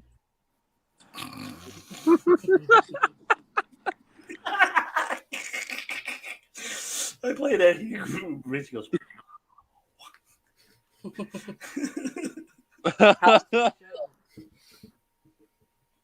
Oh fuck! My kids are in bed finally. I'm trying to sell a 05 Camry air compressor. It still works. I got it. One of my coworkers bought a engine out of a Matrix or a Camry for a Matrix, and he left all the fucking parts and just scrapped the transmission, scrapped everything except the air compressor and the alternator. I'm trying to get $50 for the alternator and $100 for the air compressor. Not bad. I'm not fucking, and I cleaned it up to make it look nice. I used a wire brush and fucking cleaned it up as best as I could. That's not bad. So how's Michelle doing? Oh, she's just great. Her mother tried to fucking criticize her again and degrade her. Asshole! That's what she is. Has she said anything about you recently? Oh, it's amazing how she tries to tell me that I need to fucking change, but she fucking all she does is degrade me and degrade the fact that Michelle is pregnant and can't do as much, so she degrades the fact that she's not doing much. Not only that, she is the biggest, excuse my French, I'm going to say it, she's the biggest fucking cunt on this goddamn planet. Like, oh my god.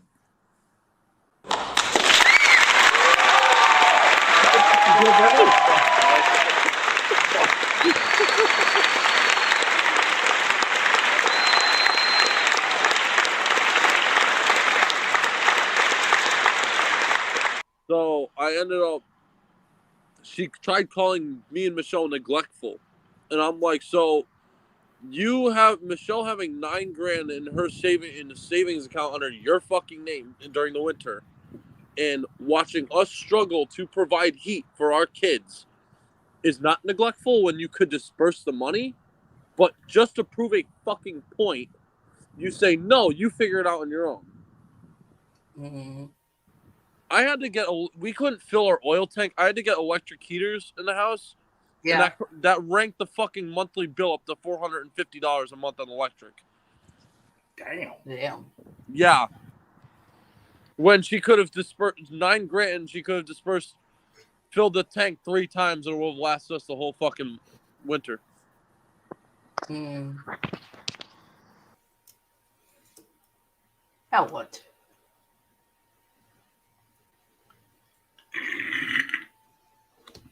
Damn. Michelle's mom doesn't have on me getting into it. Yeah. Holy shit. Yep. I'm gonna get that later. I can make a chicken. Good God. They need to get the fuck out of there.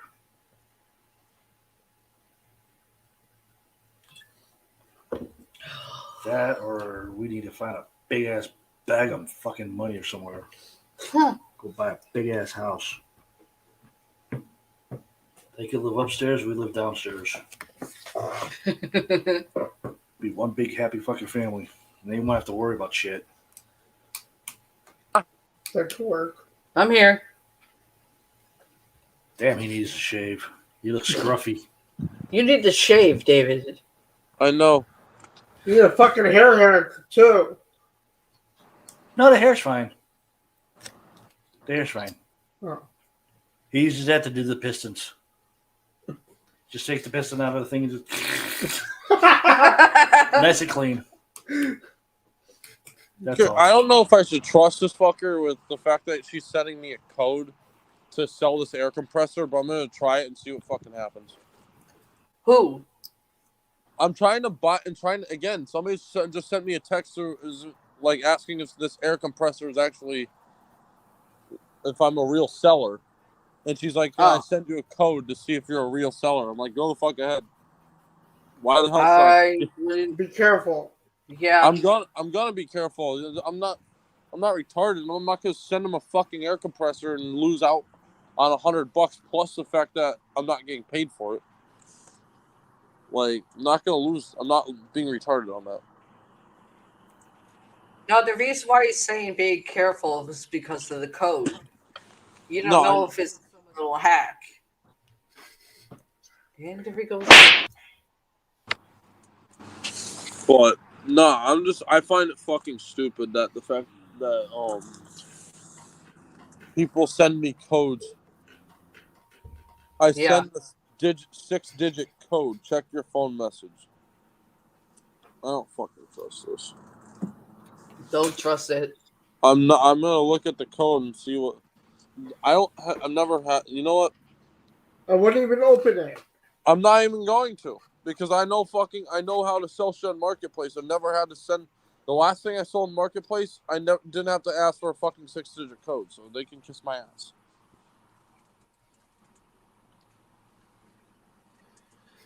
That must be. And the nasty. fact is the other thing is, it doesn't even. This person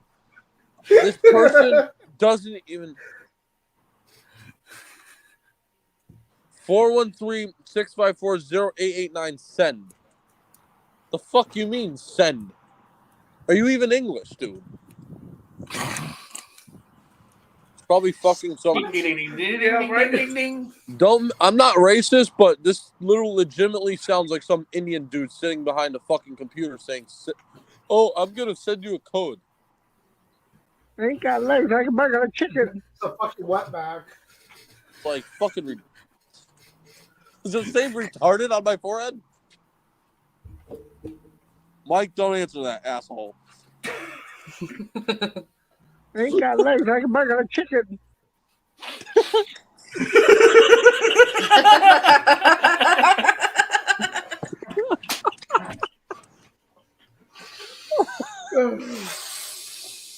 No, it says something else. How have you been, Richie? Fucking awesome. I ain't That's got good to legs. I hear. can bug a chicken. Yeah. No, I'm fucking miserable. Baba Booey. Face. Like you're an ass, dude. You're an ass. Yes. Holy motherfucking shit! Deal with it. For all the viewers, this is my family. Yep. Get We're used to one it. big, interestingly happy family. Yeah. Yeah, look like you got tongue tied to that one. And then he sends me a thumbs up. Like, what the fuck does that mean? Does a thumbs up supposed to mean? Like, what? Am I Asshole! That's what the guy thinks I am. No. He sends you a thumbs up, okay? So thumbs up. Asshole! That's what that means. Thumbs up, your asshole. Gloria if it's said, send you the code from Nigeria. LOL. Oh! Hold up. I gotta put that one up there. What? There you are. Oh, Motherfucker won't be sending me the code from Nigeria. It's probably sending the code from frickin' Asia. Who the fuck is this asshole? I'll find it. I said code. I said code. You send me money. It's like, yeah, fuck He you. sent me another thumbs up. Dude, I don't see no fucking message. I'm just leaving you on red at this point. Go fuck yourself. It's called block the number. Exactly. So do it. A true classic never goes out of style. I ain't got legs. I can bug a chicken. Why? I need a drink.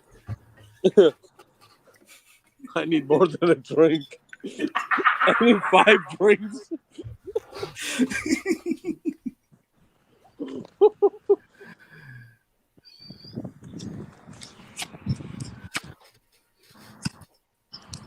For a sad child. And that ain't the half of it. No shit.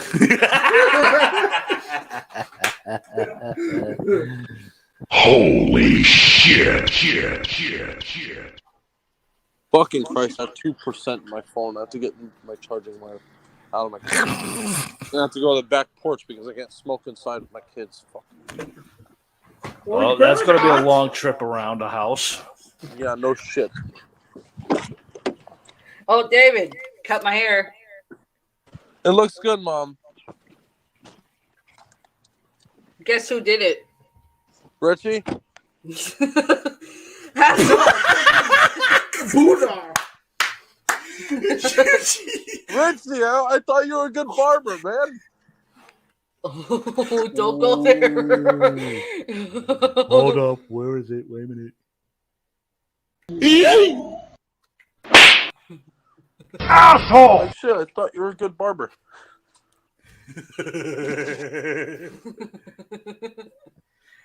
He even dyed her hair too. Remind me, if I ever see you, I'm gonna fucking kick you in your ass!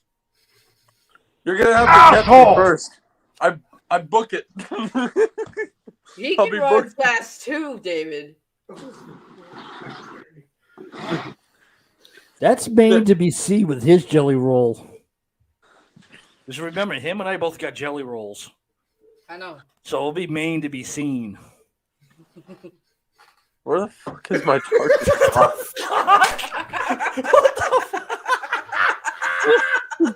Where'd my charging block go to? What the fuck? There it is. Asshole! You two sometimes. You two are too much sometimes. Mostly Mike though. No, I have to be. you put us One sec. together. I'll be right back. There you go.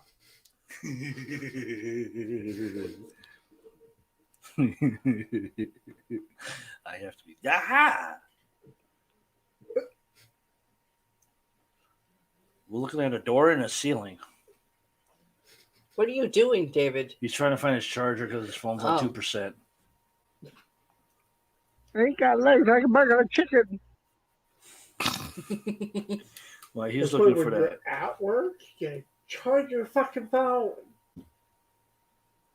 Mm-hmm. Exactly.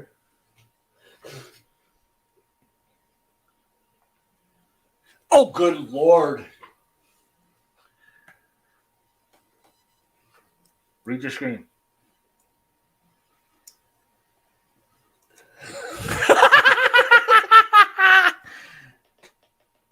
That was it. I had to change my dog. Oh my god, I love you, Gloria.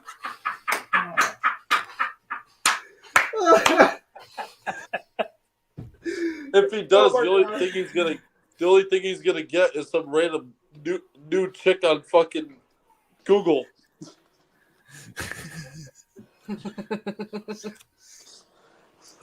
I don't swing that way, boss. Hold up. Oh, shit. I thought you said you were bi. I do. I am. You But I don't do? do that to random people.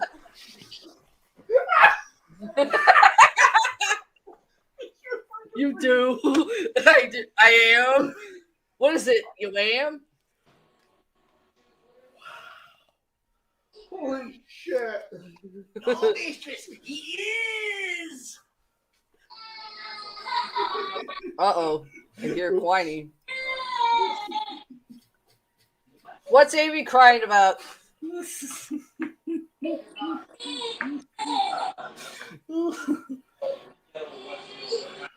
Uh-oh. What's wrong with my little baby boy?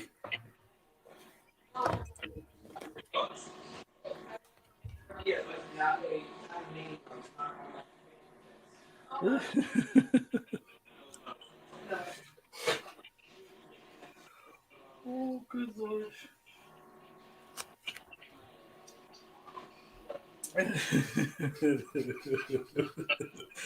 Oh, that was a good one, Gloria. That was a good one. That was perfect. Oh. How many more you got in the bag? Oh. Keep drinking, girl. Keep drinking. Oh my goodness. I wonder how many more she's got in the bag of tricks of that one.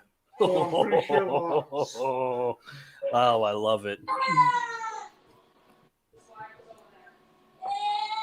Sounds like Michelle in the background. Mm.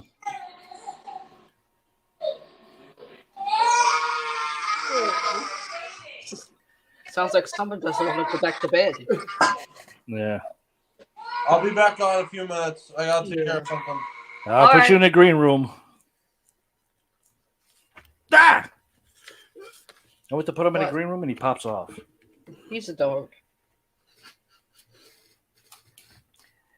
I'm not going to disagree with that, but I agree with it.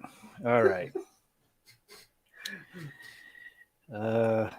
Did we finish 27? No. Okay. If you feel ashamed of meeting an acquaintance or meet him or her at an inopportune time, it denotes that you will be guilty of illicitly conducting yourself, and other parties will let the secret out.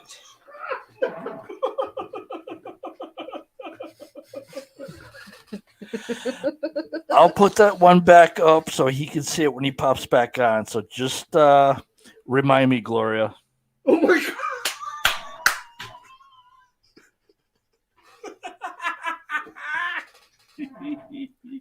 For a young woman to think that she has an extensive acquaintance That's why she's a moderator. signifies that she will be the possessor of vast interests, and her love will be worthy the winning. If her circle of acquaintances is small, she will be unlucky in gaining social favors. I thought you wanted to say she would get sexual favors. I was about to say, all right. That's a good one for 27. But damn. Yeah, fucking sirens. ACQUIT? Yeah, acquit. Acquit? Two meanings. The dream, to dream that you are acquitted of a crime, denotes that you are about to come into possession of valuable property. But there is danger of a lawsuit before obtaining possession.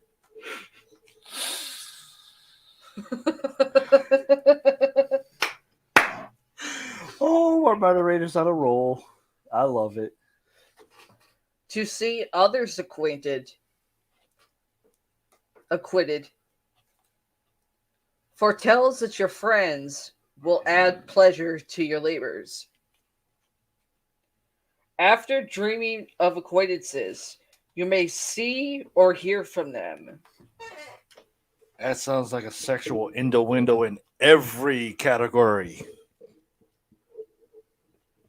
If I'm wrong, say something. No.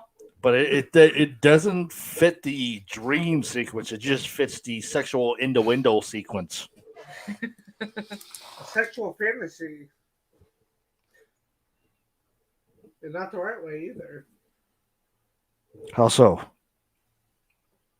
Oh. Asshole! Actor and actresses. You missed one. Acrobat. I said acrobat. Oh, you did? Yes. Did you just read that one? No, I've read acquit.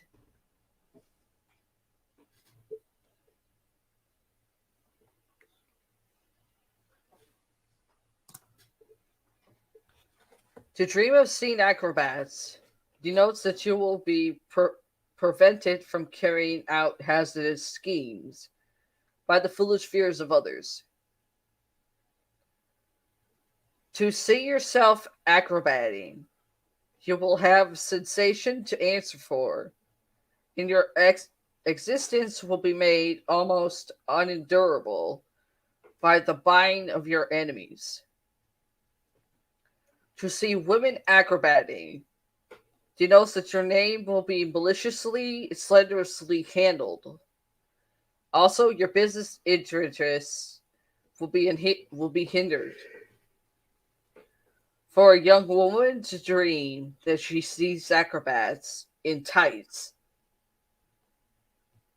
signifies she will court favor of men. Talk about the kitty getting wet. On to actor and actress. 8.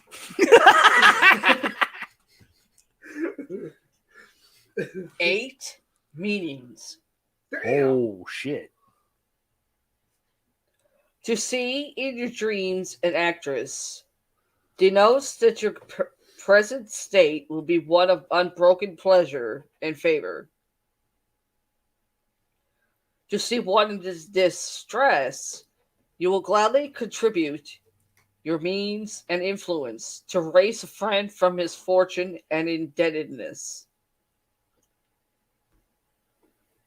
If you think yourself one, you will have to work for subsistence, but your labors will be pleasantly attended.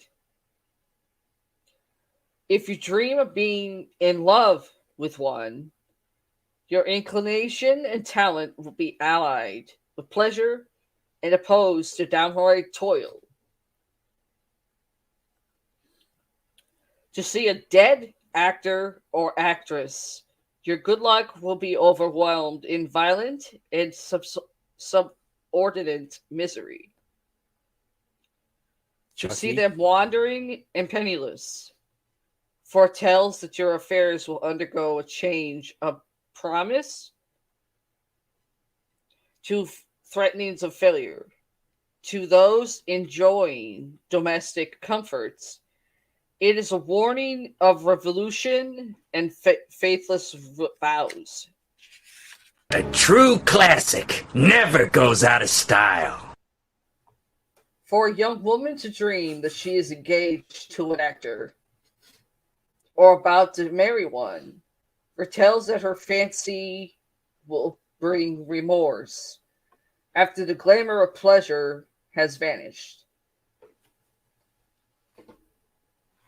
If a man dreams that he is sporting with an actress, it foretells that private broils with his wife or sweetheart and make him more misery than enjoyment. Exactly.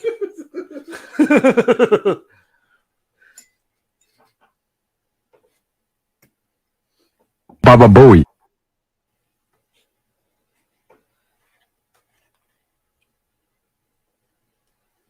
What's up with that one? Okay. Can't read that one. A.D. Eve? Adam and Eve. Okay. You got them together. Yeah, I know that. They're together in the book. Porno site. To dream of Adam and Eve foretells that some eventful occasion will rob you of the hope of success in your affairs. To see them in the garden, Adam dressed in his fig leaf, and Eve perfectly nude, save for oriental colored serpent or ornamenting her waist and abdomen, signifies that treachery and ill faith will combine to overthrow your fortune.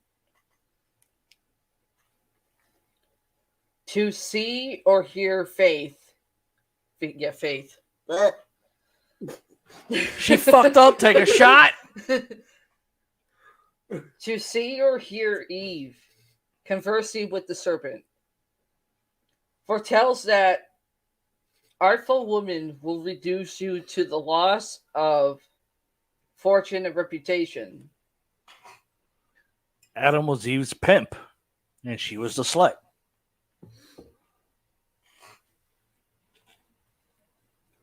The only problem is Eve never got Adam's slong. Gonna have to turn the light on so I can read this. Holy bonkers. We're going to have lightage.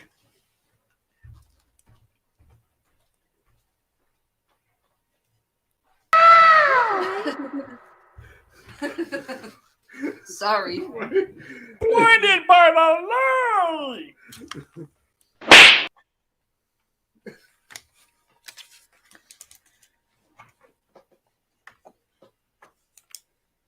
I can't read 32. Adamant. One meaning.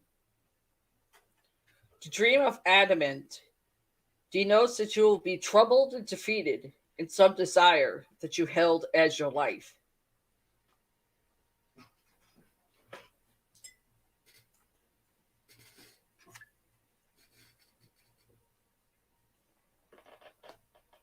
I got nothing. Me neither. It just doesn't make any sense for a meeting. Outside of that, I don't even know what category to put it in. Because it doesn't really fit the dream category, that's for sure. No, it doesn't. It would probably fit like maybe a folklore dream. Yeah. Just redundant though. Adder. 2 meanings. To dream of seeing an adder strike. And a friend who is dead, but seems to be laying down and breathing. Rises partly to a sitting position when the adder strikes at him, and then both disappearing into some bushes nearby. Denotes that you will be greatly distressed over the ill luck of friends and a loss threatened to yourself. For a young woman to see an adder foretells a deceitful person is going to cause her trouble. If it runs from her, she will be able to defend her character in attacks made on her. Sounds like every tax auditor coming for you. Addiction. To dream of pondering over addition denotes that you will have a struggle to overcome difficult situations, which will soon prominently assume formidable shapes in your business's in transactions. To find some error in addition shows that you will be able to overcome enemies by fortunately discerning their intention before they have executed their design. To add figures with a machine foretells that you will have a powerful ally who will save you from much opposition. If you fail to read the figures, you will lose fortune by blind speculation.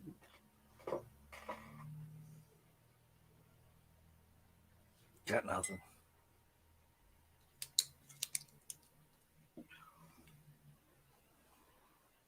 I can't read 35. I do. You do? I do. Okay. Sounds like a good way of saying I do in a marriage if you're drunk. Actually, I'll explain it. 3 meanings. To dream of bidding cheerful adieus, basically saying goodbye. Ah. So it's a French way. Adieu. Fucking Canucks. To people denotes that you will make pleasant visits and enjoys much social festivity. If they are made in a sad or doleful strain, you will endure loss and be raving sorrow. If you bid adieu to home and country, you will travel in the nature of an exile from fortune and love. To throw kisses of adieu to loved ones or children foretells that you will soon have a journey to make, but there will be no unpleasant accidents or happenings attending your trip. This would be the you do. Which he did on the first from up there. Admire. One meaning. Which you did to me. To dream that you are an object of admiration.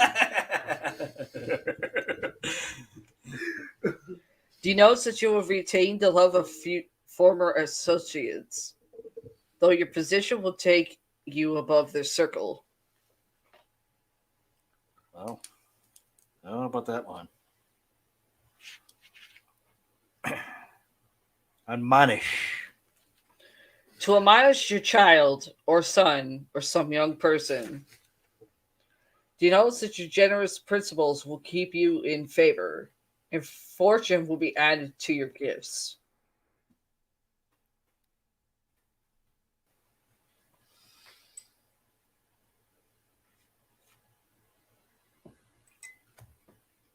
Well, it was on and it dropped off and it's supposed to come back on soon. So I don't know about that. I don't know either. He's gone. Huh? I said he's gone. That's it for that one. Adopted. Alex. Do something. To see your adopted child or parent in your dreams indicates that you will amass fortune through the schemes and speculations of strangers. To dream that you or others are adopting a child, you will make an unfortunate change in your abode.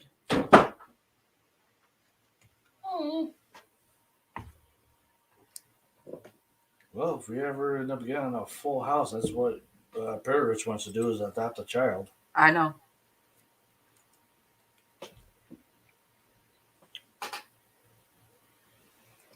Utterly or adderly? Adultery. Adultery. To dream that you commit adultery foretells that you'll be arraigned for some illegal action.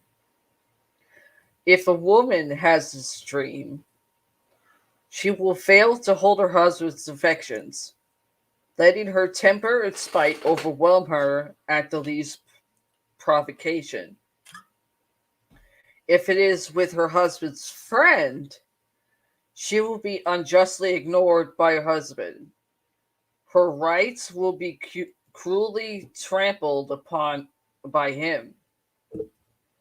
If she thinks she is enticing a youth into this act, she'll be in danger of desertion and divorced for her open intriguing. For a young woman, this implies abasement and low desires, in which she will find strange adventures afford her pleasure. Well, that's what Eve did with an apple.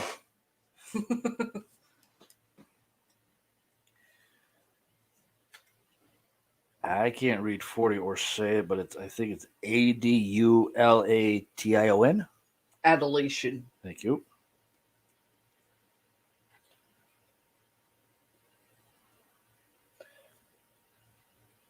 To dream that you seek adulation foretells that you will pompously fill unmerited positions of honor.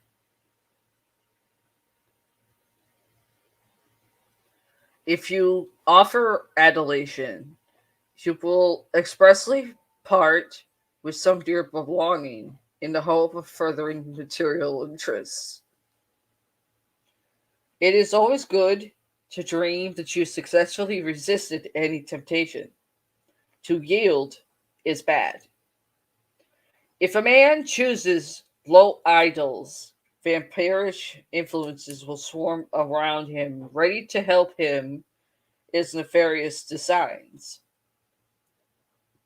Such dreams may only be the result of depraved elementary influences. If a man chooses high ideals, he will be illuminated by the deific principle within him and will be exempt from lascivious dreams.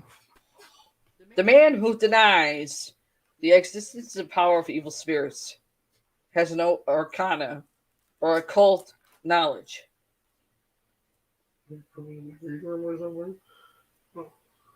Do not Did not the black magicians of Pharaoh's time and Simon Magnus, the sorcerer, rival the man of God?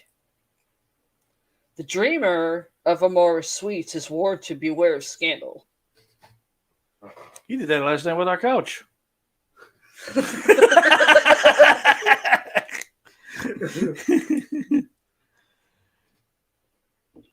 Advancement. 2 meanings. But you had that earlier today. She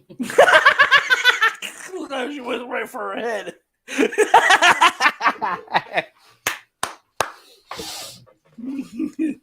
To dream of advancing in any engagement denotes your rapid ascendancy to preferment and to the consummation of affairs of the heart.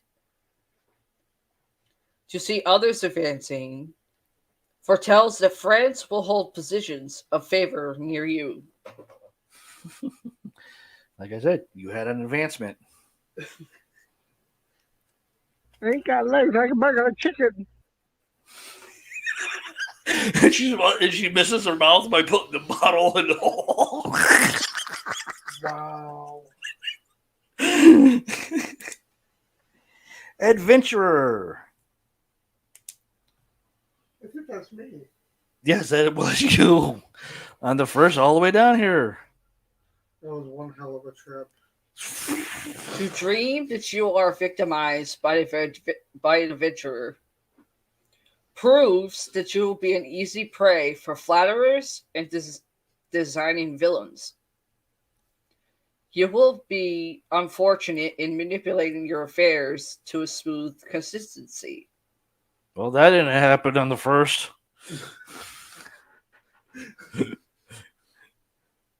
Nope. He got manipulated by a dumbass bus driver with everybody else on the bus that was manipulated.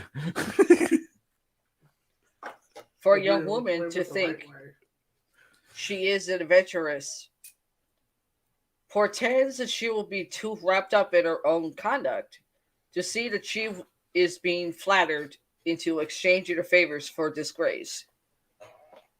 In other words, a slut. Delaware.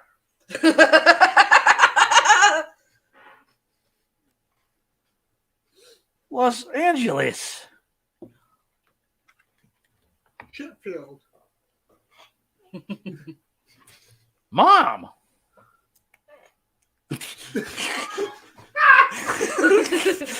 That took a little time right there from that one. I was swallowing.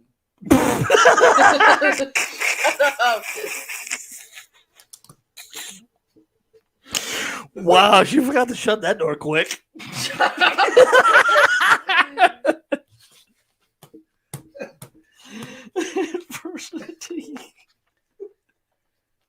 To dream that you are in the clutches of adversity denotes that you will have failures and continued bad prospects. To see others in adversity portends gloomy surroundings, and the illness of someone will produce grave fears of successful working of plans. That makes no sense.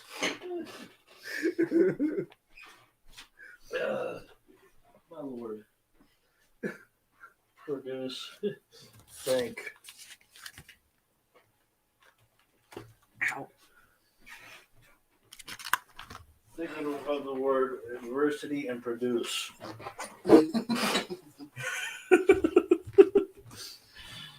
You can do one, dear. Oh, crap. I don't even have one pulled up yet. Jeez. Hold on, guys. Let me see if I can find one. Oh. Let's see, what do I have? What do I have? What do I have?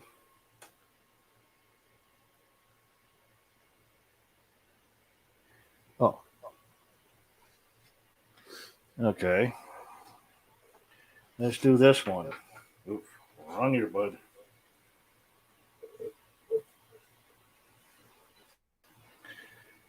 Okay.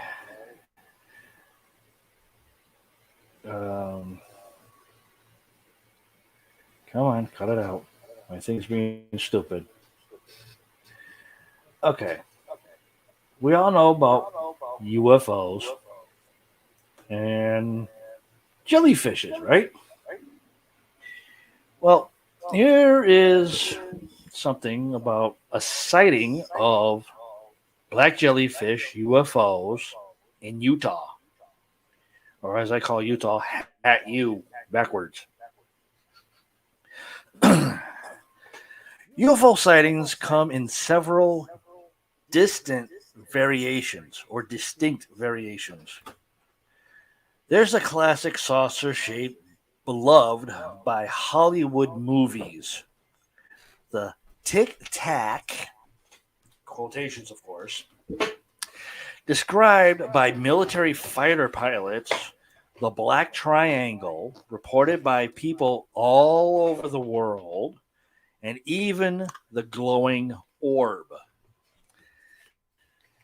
Now, orbs, in a lot of ways, can be debunked in paranormal wise and other aspects, but not this one, which critics claim can be anything from the moon to a reflection off the wings of a migrant geese.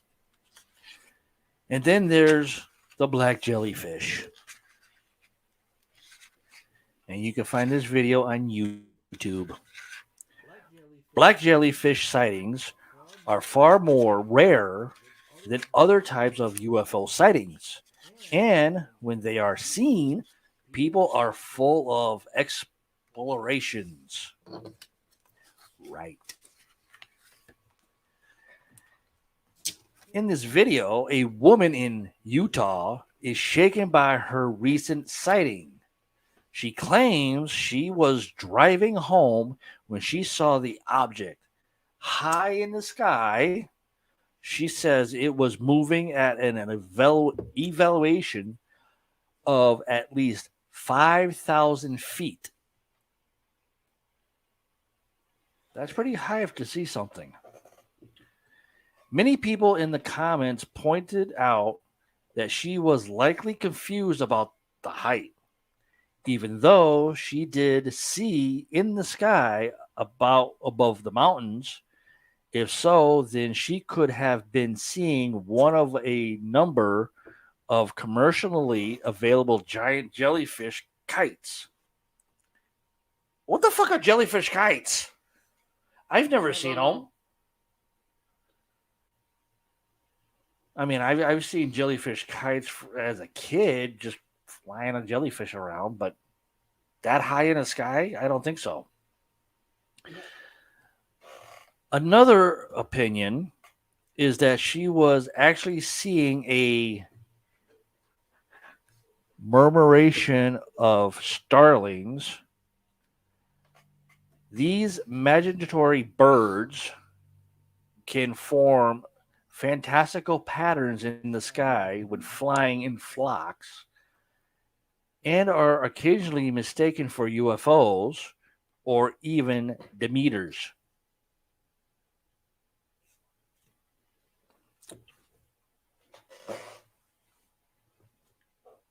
Birds at night in the sky. You can't see birds at night in the sky. No, they're fucking sleeping. And they wouldn't be lighting up at like UFOs. No. But there have also been credible reports of black jellyfish UFOs, like this one from a cruise ship captain who claims she and her crew saw one travel from the sky under the water while out at sea. Does that make any sense to anybody out there? Because that doesn't make sense to me. Doesn't make sense to me either. No.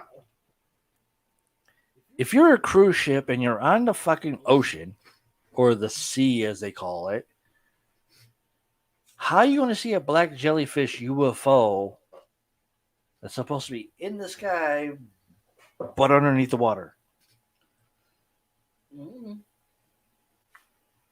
Is there some parallel universe where the the water goes up there and the sky goes below us? Because if that's the case, then shit, we all should be dead by now. My money is on starlings or kite for this woman in Utah. But what do you think? I think this bitch is fucking psychopath or she just fucking lost it. I think her brain is nothing but sand. That's what I think. I mean, shit, you live in Utah, spelled backwards, hat you. You got sand for brains.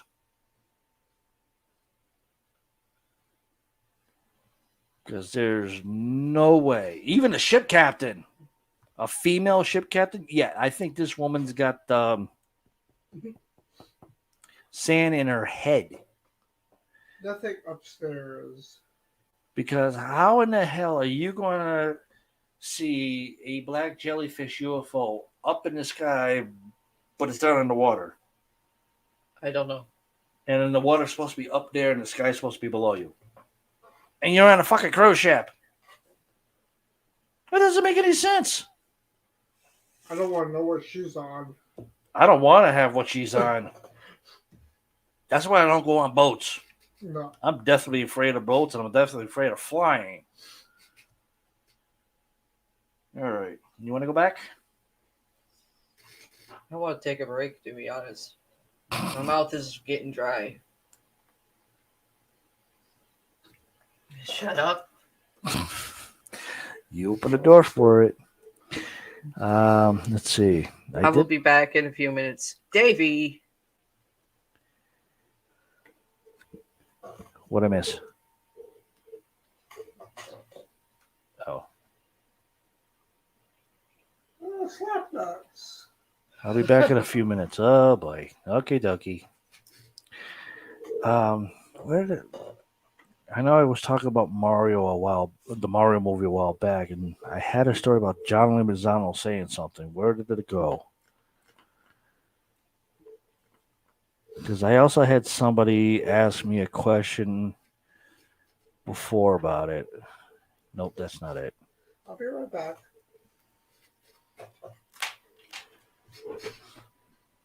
Let me just find it.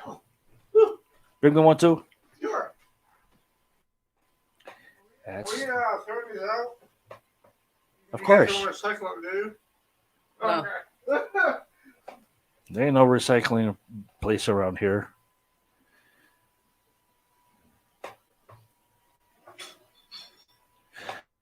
Oh, okay. Here's one from Den of Geeks. Or Geek, sorry. Now, I don't know if you guys... She won't go to bed. Mark, you good? Or Yeah. You want one? I'm good. All right. Davey said she won't go to bed. Okay. From Den of Geek, I was talking about Super Mario Brothers. I've been trying to follow this movie ever since it came out, and I still don't know how in the hell it's still kicking every other movie's ass.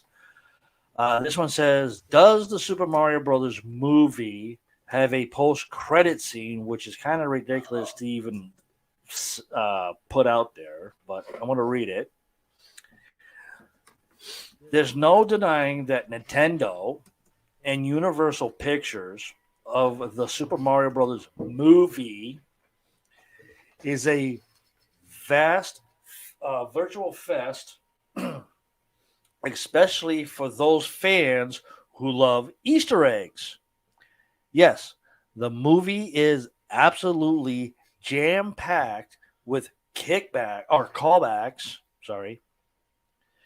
and references down to the tiniest details that populate the Mushroom Kingdom and all the other colorful, magical lands beyond it. Not that much.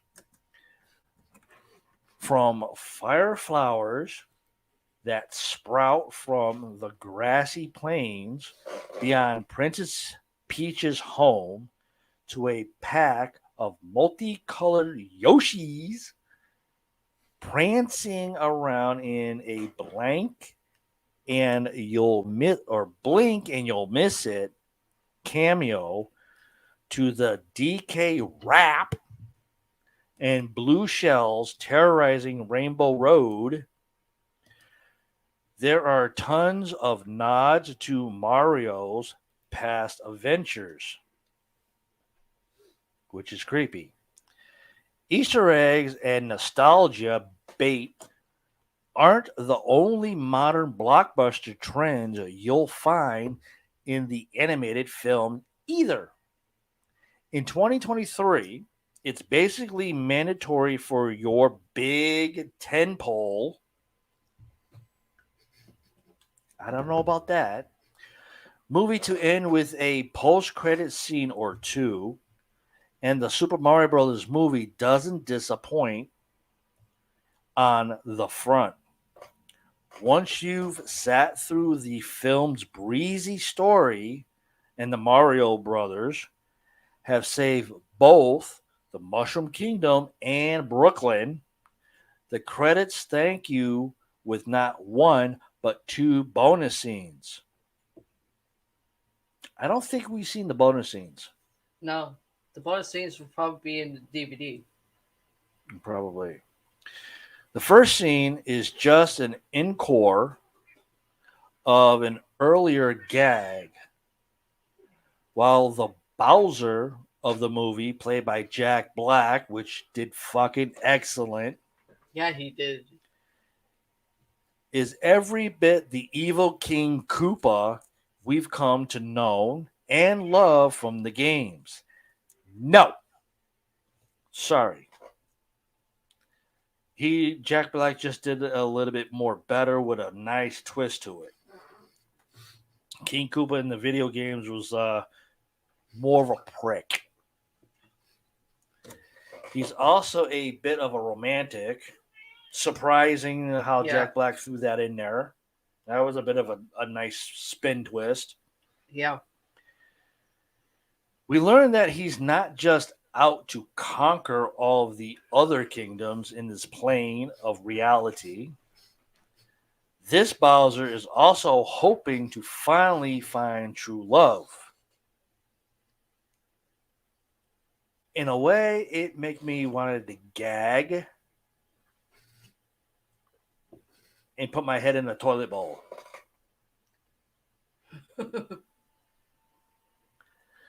In fact, Bowser's crush on Peach is what drives him to attack the Mushroom Kingdom in the first place. His very creepy plan possibly shouldn't be showing this to kids. And the movie involves basically blackmailing Peach into marrying him, or else he'll destroy her city and kill all her people. It's pretty messed up and thankfully goes horribly wrong for the villain. He was probably better off getting Daisy. Because Daisy was actually a little bit more hotter than Princess Peach was. But Bowser's crush is also results. That doesn't even make sense for starting that off. In one of the best moments in the film, Black playing the piano and belting out a love song for Peach with a refrain that goes, "Peaches, peaches, peaches, I love you." I just sounded really terrible at that. What the fuck? Yeah. Holy shit. Davey popped that back up. All I see is a black screen.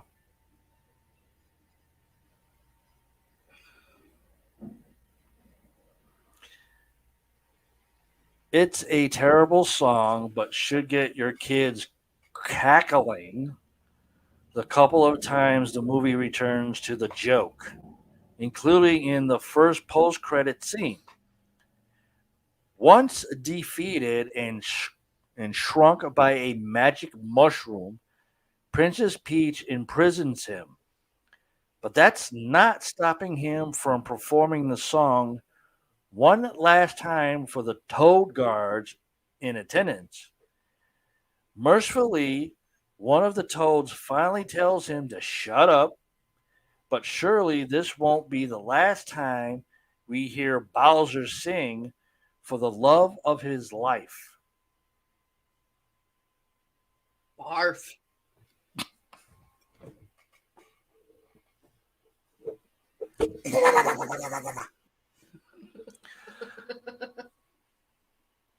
The second post-credit scene is the mandatory sequel bait moment.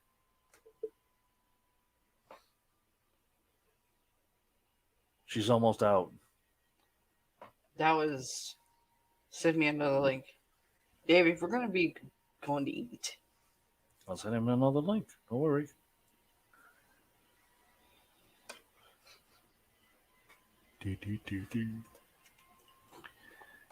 Sending you a link, pen butt. Oh, so glad I haven't seen the movie. And I don't want to either. Where was that? I like the original. The second post-credit scene is the mandatory sequel bait moments that basically sets up the arrival of another major Nintendo character. The scene is only a few seconds long, but its message is clear. As we watch a white and green egg hatch, we know for sure that our beloved Yoshi is finally coming to the Mushroom Kingdom after completely missing out on Mario's first adventure. In other words, if the first Mario movie completely hits it out of the park at the box office, you're guaranteed to get Yoshi and maybe even a visit to Yoshi's Island in a big sequel. It's like how Super Mario World on the SNES, standing for Super Nintendo Entertainment System, was followed by Super Mario Brothers, Super Mario World 2, Yoshi's Island 4 years later. But don't expect the wait for the Super Mario Brothers movie sequel to quite that long. If this thing becomes a box office hit, you can bet Illumination, Universal Pictures, and Nintendo will get to work on the next one.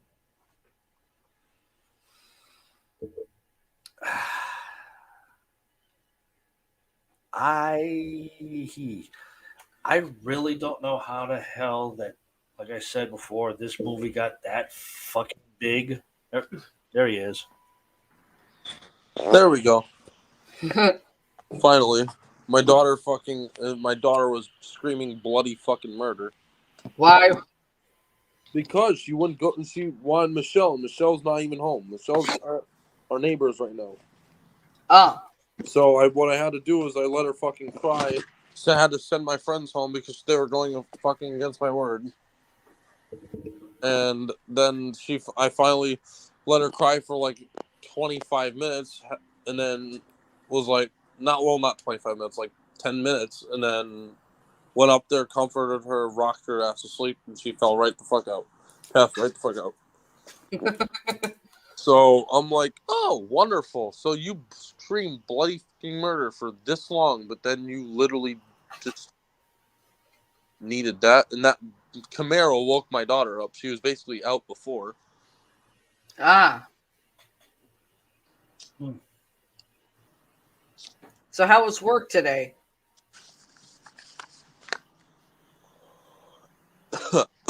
Oh, fuck. That's the right answer we wanted, but okay. I'll put it this way: it was the worst. It was the slowest day I've ever had. We had $65 today. That was it. Saturday. Usually Saturdays are booming for us. That's the thing.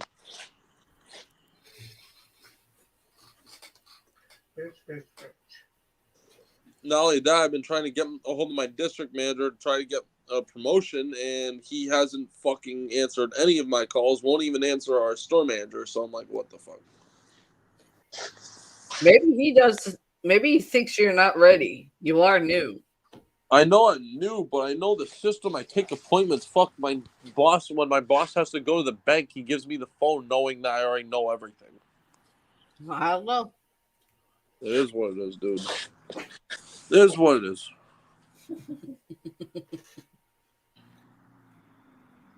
Fuck.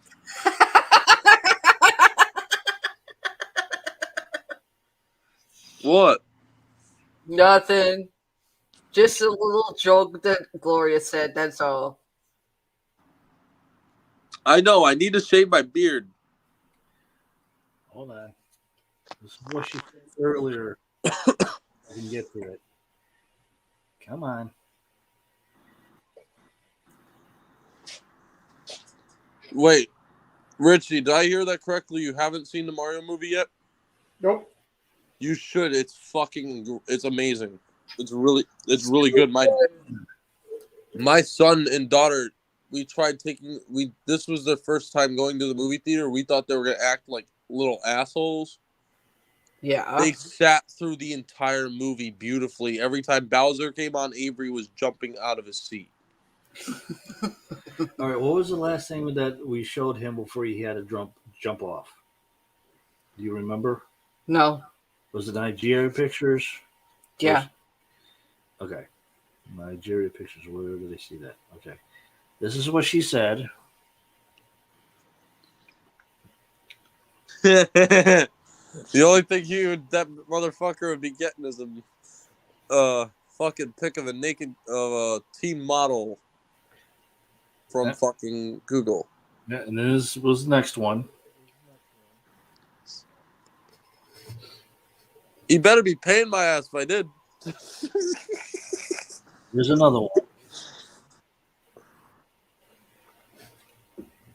The fuck? Why would I ask for pictures before I send? The fuck? Oh, that was it. And then mine saying I'll be back in a few minutes. Yeah.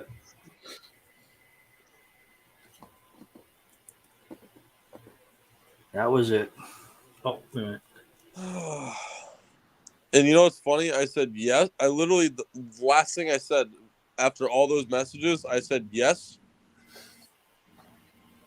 Yeah, right.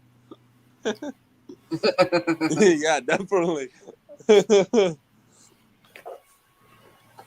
kept on asking. I was like, I wonder how many more she has in the box.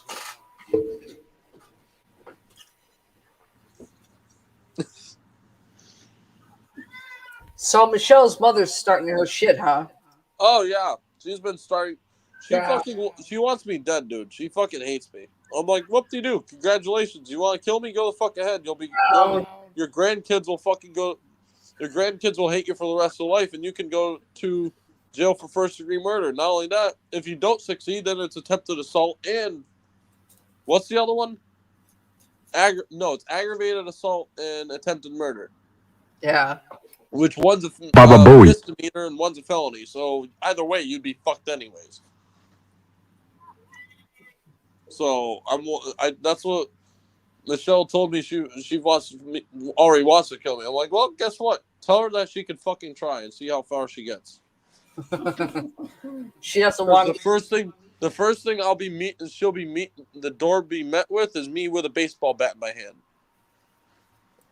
She doesn't want me getting into it. You know how I am. Legs like a David. burger of chicken. Not even that. I got a fucking machete in my house. She can try it. See how far she gets.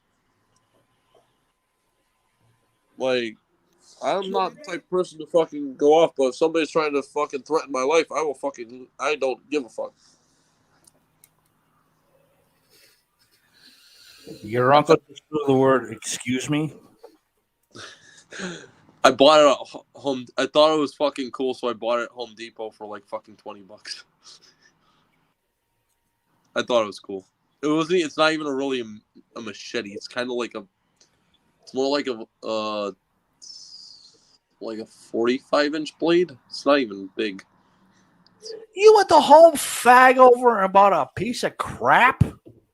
Hey, dude, you were better going off at Lowe's to buy one. Buy a real one. Fucking $20 fucking piece of shit. I mean, it'll still break skin. So, like, not only that, I have an airsoft gun. I can shoot her in the ass with that if I want to. Damn it! Seriously, David. Don't stop talking like that. I'm not saying I would never do it, but if somebody threatens my life, that means if my life becomes in danger, I'm not going to fucking hesitate. I can go to Home Depot buy the same thing and call this a freaking machete. Okay? You can go to Lowe's and get a nice machete and everything and call it a fucking nice machete. Yeah. It's sad what they fucking honestly sell at Home Depot. This really is. The blades are not even fucking good. They chip easily. They roll easily. It's pathetic.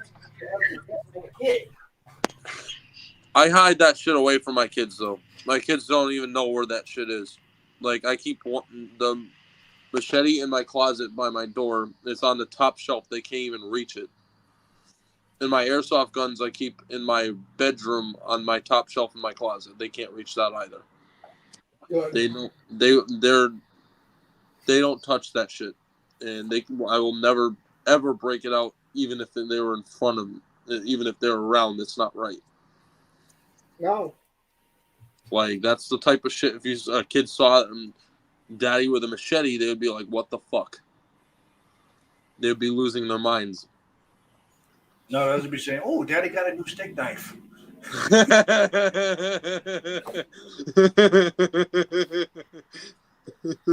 And then Michelle will know where it is. It's like, oh, I got a new toy. Where'd it go?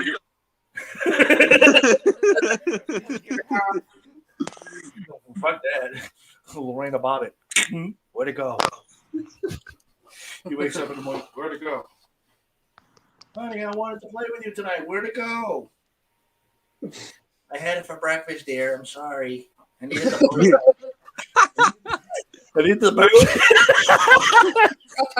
It's like if I piss Michelle off, I'm in the doghouse and you already know it.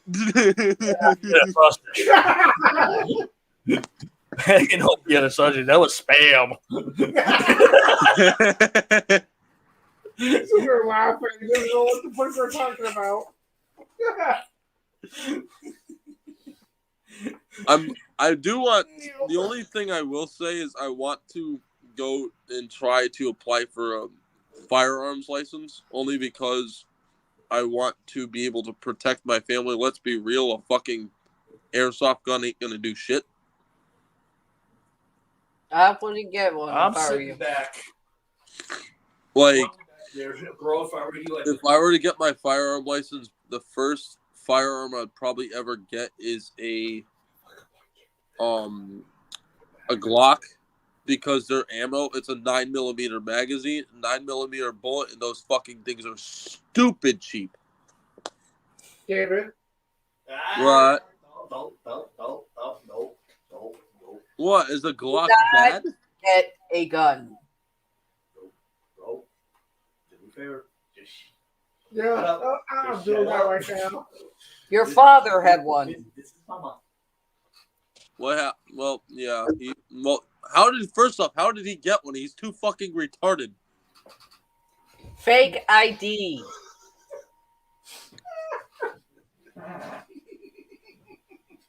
How did they not see that it was fake to begin with? First off, that's just. At the time, they didn't have the technology to tell which was a fake. Oh, right. They didn't have those scanners where they could actually see the fucking shit on the licenses and the IDs. Exactly. Your father. He's a fucking Hold on, dear. You should have said, "What's the state you live in?" Sorry. What's the state you live in? Massachusetts. Exactly. Ta-da! It's you know what's amazing? You know what's, I find this fucking amazing. What? You can be 16 years old in Massachusetts and go to the class to get a firearm, but you cannot purchase or own a firearm until you turn 21. Yeah. That is fucking retarded. How a 16-year-old can go to the class? That is retarded. Why the fuck would a 16-year-old need a fucking pistol?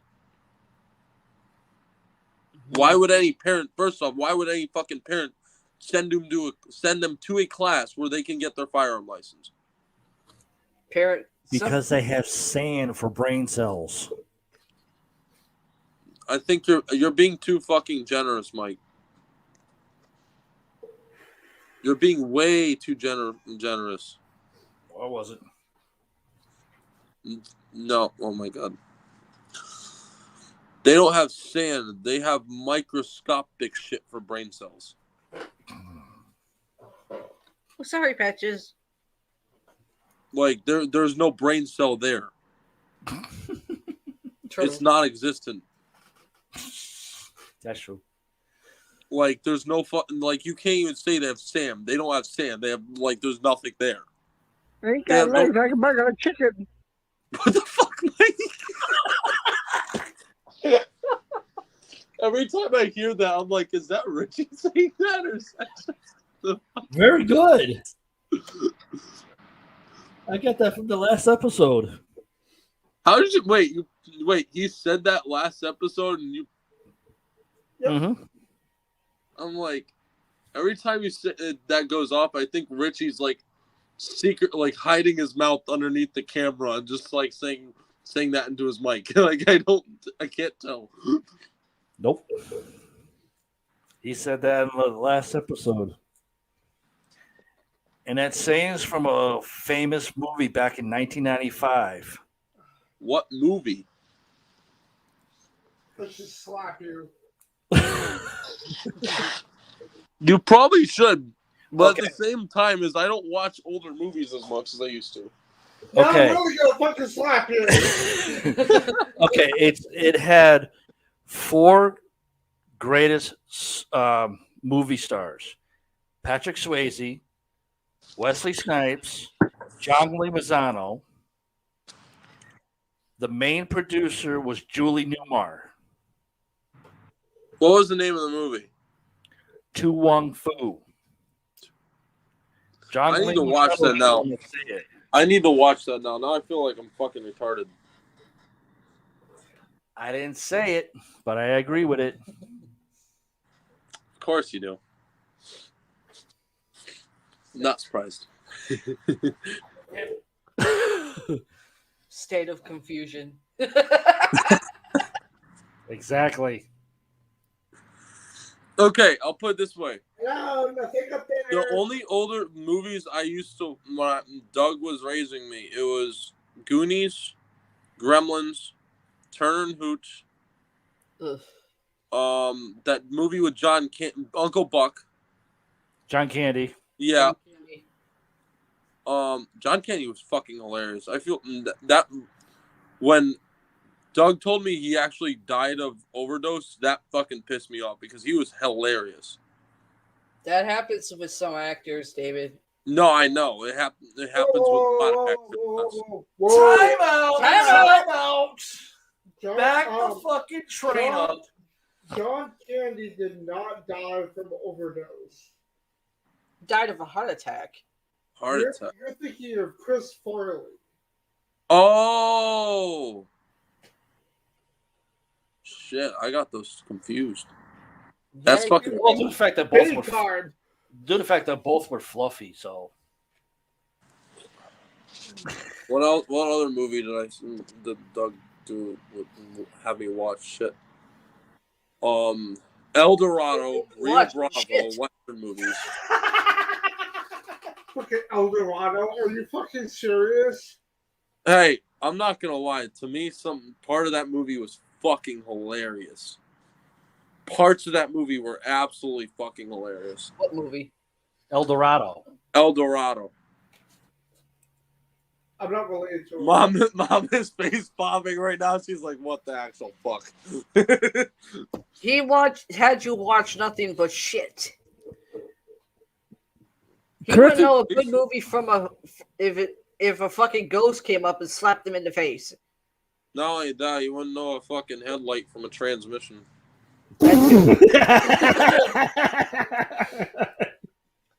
So how's he doing in Florida? Oh, he's got major problems. I've warned him, don't fucking move. And what he does, What does he got for problems?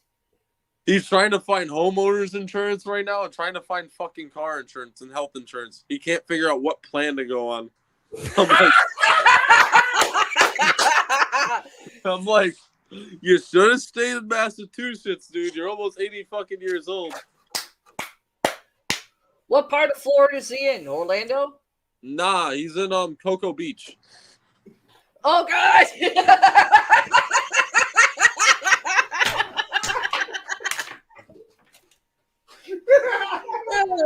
Oh, by the way, speaking of that, I called him 2 nights ago. Guess what he said to me? The first two words out of his mouth. I'm drunk. Oh my God. I'm like, that's nothing new. Oh I'm God. Like, excuse me? And he's like, yeah, I'm fucking wasted. I'm like, how'd you get wasted? Damn, I didn't think you had it in you. Too many beers. No, here's what he told me. He's like, I had 8 beers and 4 Crown Royals off the rocks. And I'm like, oh my fucking God. Holy shit. I asked him, I'm like, was it real beer or was it Miller Lite or Bud Light? Yeah. And he's like, it was Bud Light. And I'm like, you're so fucking weak. Piss beer. Exactly. Like a burger of chicken. Like, I'm like, I was speaking on him, I'm like, you're so fucking weak. I want drinking piss. Coors Bud Light ain't shit. I can drink 6 of those and I'll still be sober. Like, that shit ain't even beer. Oh it's God. Literally rubbing out. It tastes like rubbing alcohol mixed with fucking water. It doesn't taste like anything. A real beer is obviously you've had that drink. Yeah, I'll put it this way. When you're 20 years old and your dad says you can have a fucking beer and you can't go and buy real beer, you kind of settle for what you got. He wasn't supposed to let you drink that period at 21, at 20. I mean, it was within like 2 months of my birthday, so he didn't give a fuck. I don't give a shit. You can bitch him out later, Mom. That won't go anywhere. No, because I don't need my house phone destroyed. She already did that once.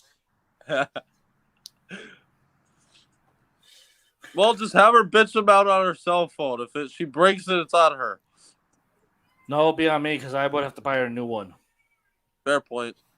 Well, you're tech savvy. You'd be able to fucking fix it. Not cell phones. What type of phone do you have, Mom, out of curiosity? Verizon. That's that's a service provider. Oh, that's her phone. It's a Verizon. Is it an LG? Is it a Samsung? Track phone?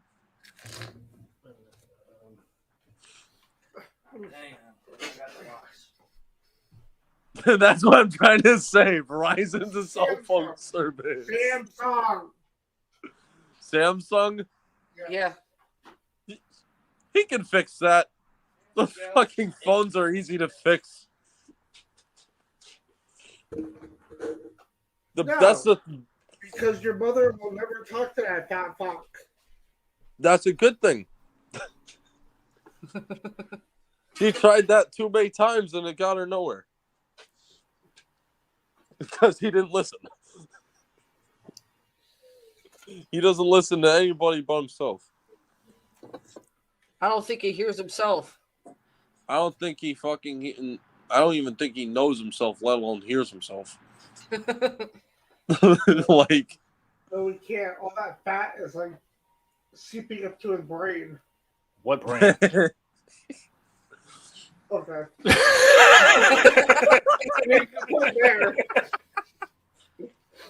Holy shit. I ain't got legs. I can bug a chicken. wait, what? Richie, I couldn't hear you because Mike sounded that and did the soundboard. Oh, I said, did you talk to your brother? I'll put it this way: after what he did to his baby mama, I told him, like, dude, you really fucked up. What'd he do? He fucking filed for custody of his daughter and then used the baby mama's fucking mental state against him. Against her. Just like his father. After what he did, I kind of fucking washed my hands with him, in all fairness. Yeah, but didn't he call you to help him get his license back instated? Yeah, and he never. I told him I'd help him this one fucking time, and told him to get his fucking shit together, and he never called me back. So, just goes to showing how far that got. Not Like, far at all. I don't even know my own brother anymore at this point. Like, I don't know. I'm not stepping into that mess. That's all Trust you. me, I want to whoop his ass for fucking everything he's done, but I'm not fucking. I can't bring myself to do it. Dude, it's not worth it. That's what I'm saying. Like, I'm like, okay, in life you either sink or swim. He fucking sank. It is what it is. He'll figure it out the hard way. I think he already has. No. No? He's so far down at the bottom of the ocean, I don't think he would know his way up. He's in the midnight zone. There ain't no midnight zone, motherfucker. You sometimes are in the midnight zone, and then you can find your way up half the time. You're just like a Baba Booey. Like, I'm not the person to fucking.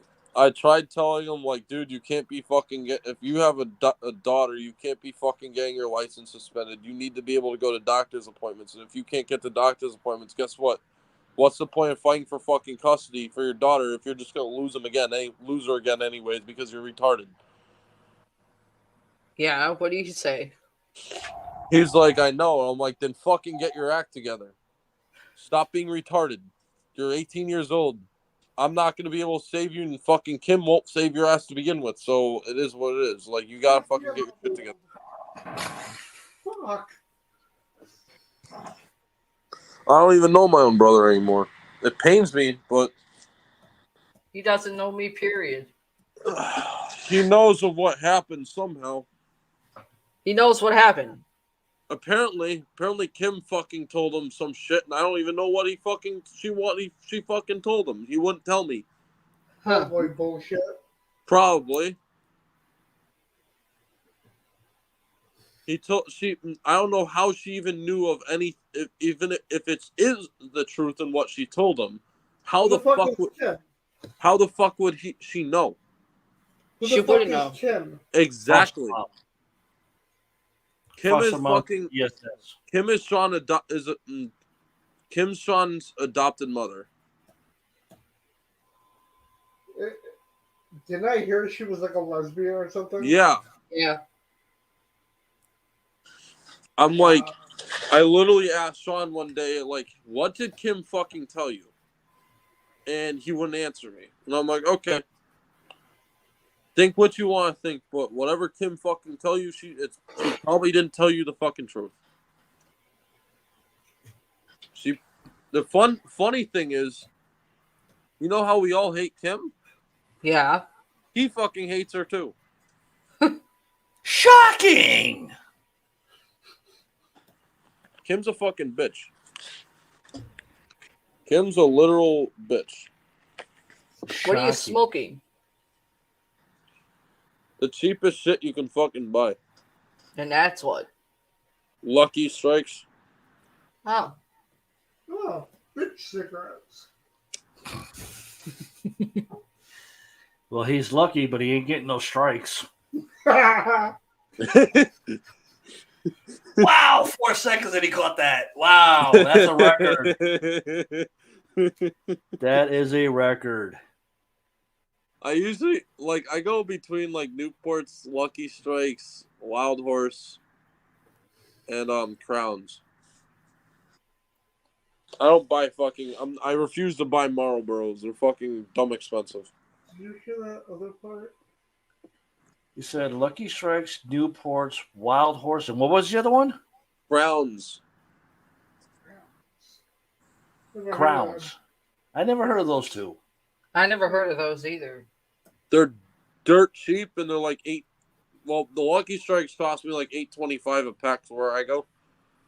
But when I see the Wild Horses, they're usually on sale. They usually are like $7.50, I think.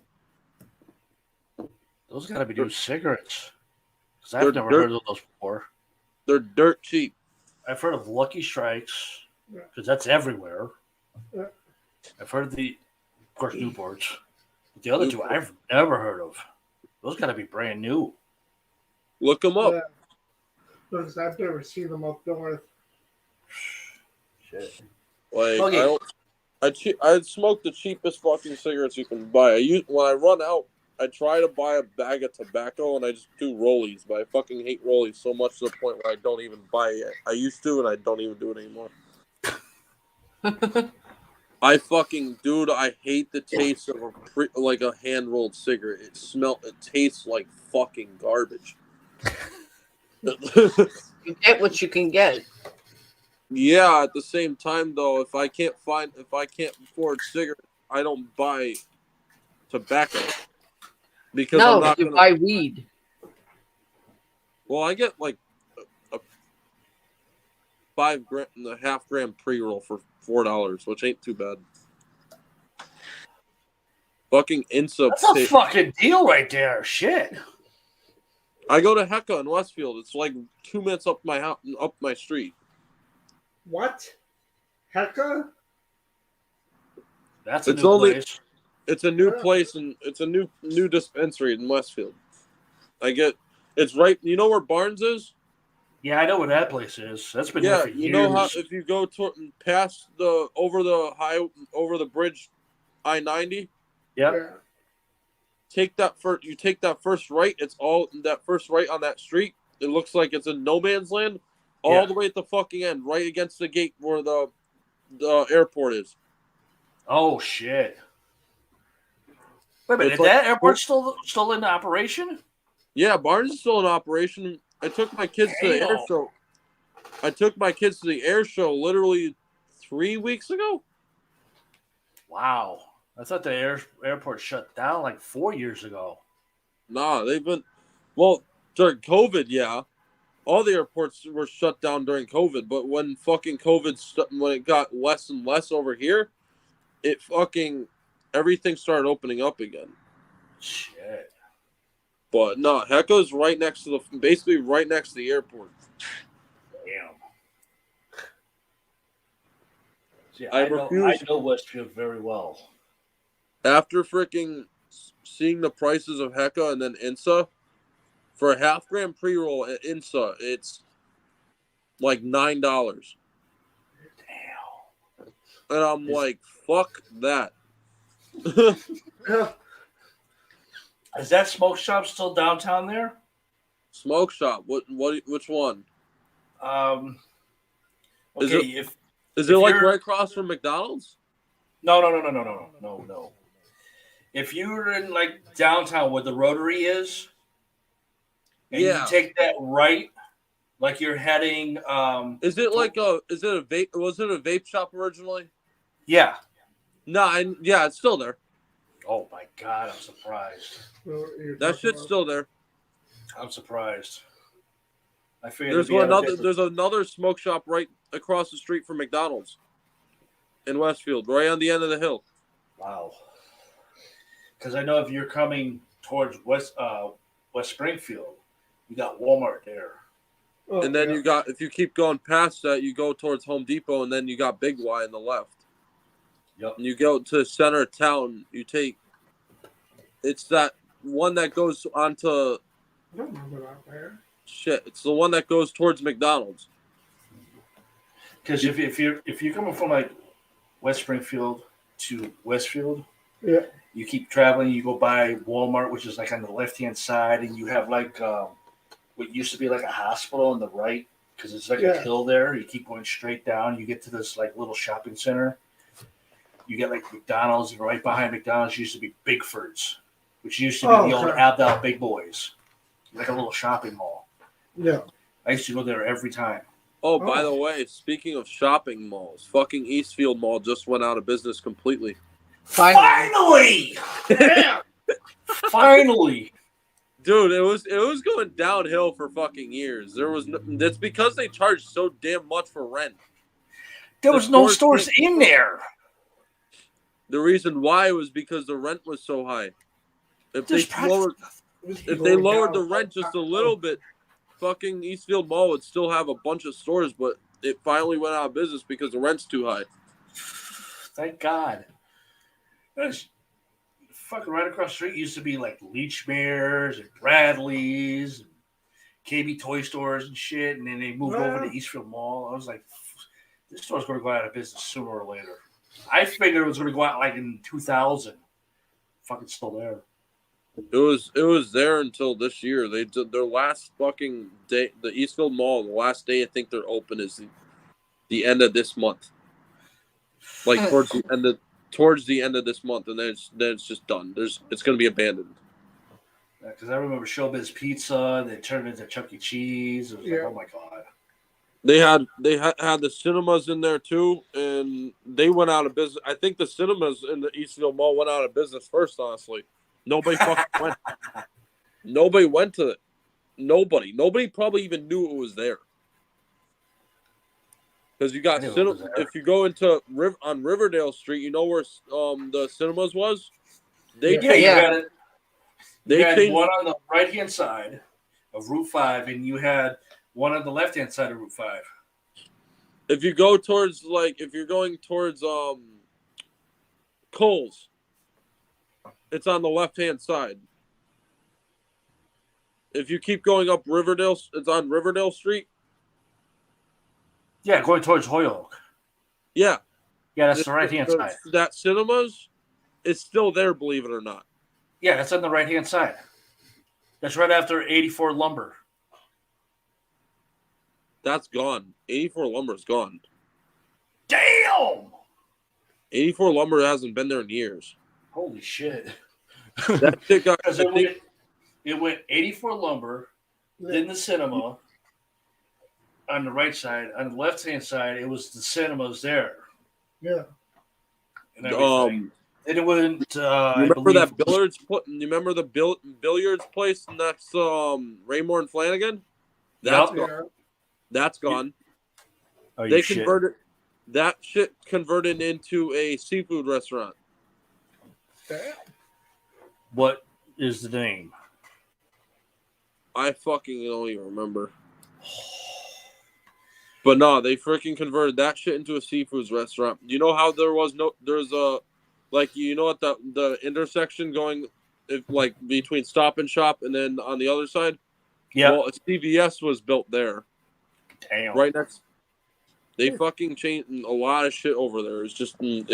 Places are going out of business left and right because nobody wants to fucking go to stores anymore. They just want to go online. Well, it's probably not that. They're probably bankrupt. I doubt if our old motel's still there. Monroe. My work is starting to go bankrupt. Oh God! Oh shit! Because of the fact that, I'll put it this way, you know how they usually have the yellow oil filters? Yeah. They go through Fram now. Oh my God! They stopped fucking having the money to get those filters made, so they have to go through Fram. It sucks too because Fram filters are ass. Tell them to go with Wix filters. They're better. Fuck that. General Motors, dude. OEM parts. Well, yeah, that too. Is Piccadilly Pub still there? No, that shit's gone. How about Friendlies? Friendlies has been fucking going out of business, dude. All Yeah. of them. The one in Westfield across the street from my house is gone. There's nothing. The building is there, but it's out of business. Friendlies has been going out of business for years. I had like, I don't know, The two one or three. I am Vermont. surprised though. The one in Agawam is still open. Shocking. The one across the street from fucking Dunkin' Donuts? Dunkin' is gone, dude. That shit got converted into a laundromat. Mike's face right now. Somebody take a picture of Mike's face right now. Is the bank still behind it? Or is that gone? Are you talking next to the fucking Gulf station? No. Where Dunkin' Donuts was at the Rotary going into Agawam. I remember there was a Rockies, there was a Friendlies, and there was a fucking bank behind Dunkin' Donuts. Gone. Damn! That fucking bank is now. It's a TD bank next to the Citgo, next to the Gulf station. That bank went out of business. Shit. Fucking People's United just got bought out too. Now they're M&T Bank. M&T Bank. Somebody bought them out. You know, because what is it? What was it? Rite Aid? Rite Aid got bought out by Walgreens. Damn. Or no, I think it's either Walgreens or CVS. Because I remember when you walk in up Memorial Drive or Memorial Ave from when you go over the bridge from Springfield. Yeah. You got that little plaza on your left-hand side where it has everything like TJ Maxx and a party house and all the way up to fucking Big Y. Yeah. You got the White Hut on the right-hand side. White Hut's still straight up. Yeah, I know. You go all the way up and you like get to the next Rotary after you pass the Big E and shit. Yeah. You get to the Rotary, which is like you can go different ways into Agawam.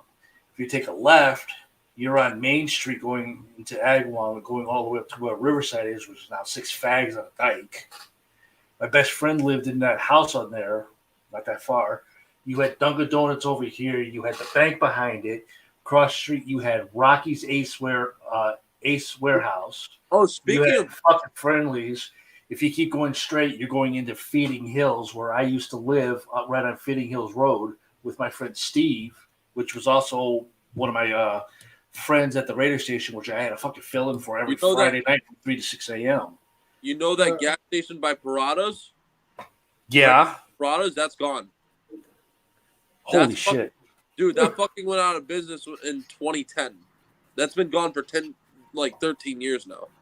Damn. They demolished the building. There's now right next to that, there's a Dunkin'. Shit. Okay. Let's see.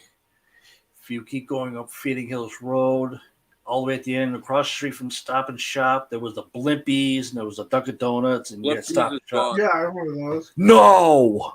Yep, Blimpies is gone. That was a historical site, and that had the best fucking hoagies ever.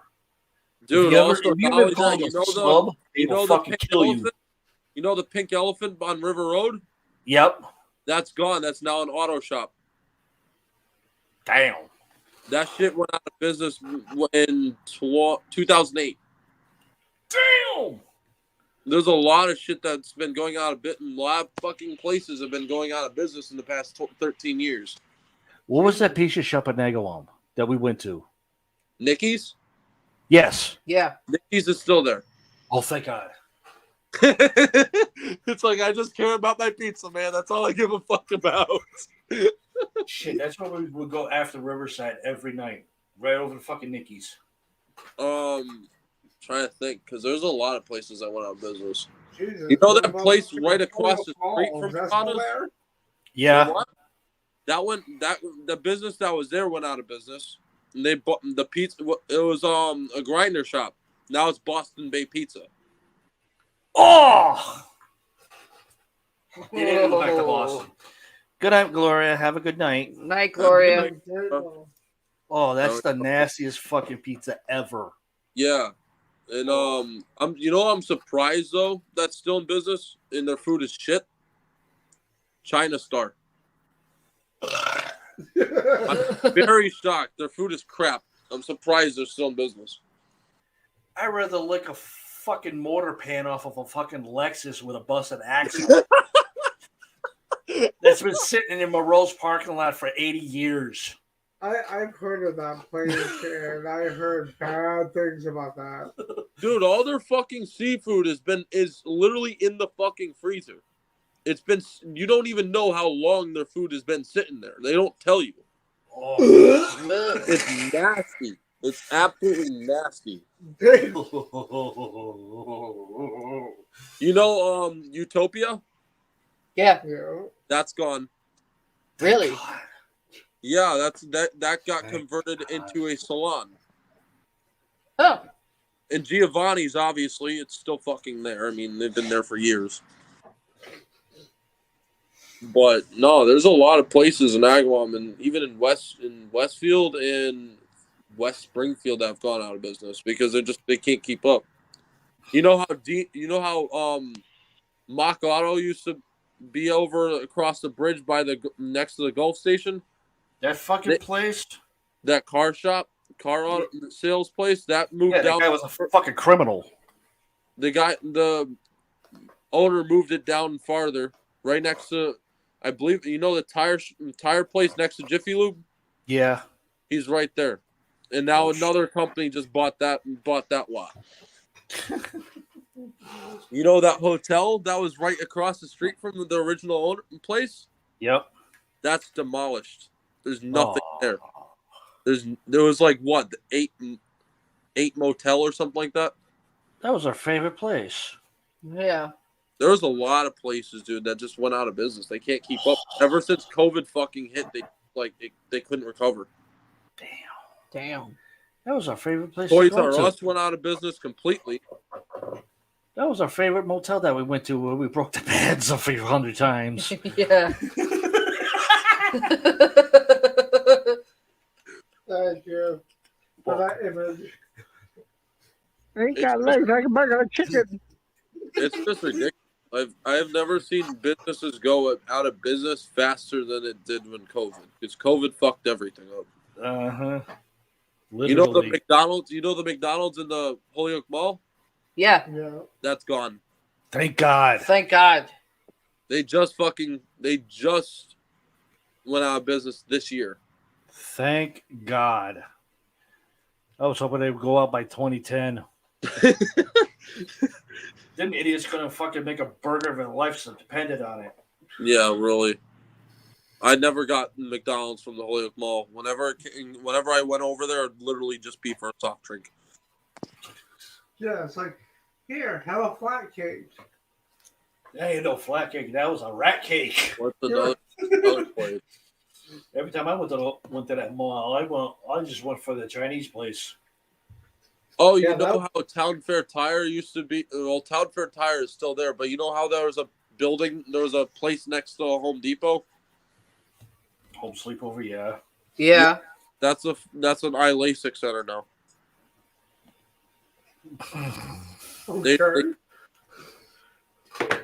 I just got eye laser surgery for $49.95. And this is how I come out look like a bubble fish. I'm just surprised. I'm surprised Outback hasn't gone out of business, dude. Their fucking food is shit. They still on Route 5, right? Yeah. Before the bridge? No, right. If you go Riverdale towards Holyoke. Yeah, right before the underpassing bridge. Yeah, that's still there, surprisingly. Yeah, and I believe after the bridge is Chili's. That's before the bridge. That's before the bridge. You got that flipped. Oh, so Outback is past the bridge, and Chili's is before the bridge. Yeah, that Chili's is still there, I believe. Oh, they switched it then. Because I remember Outback before the bridge and Chili's after the bridge. Number two.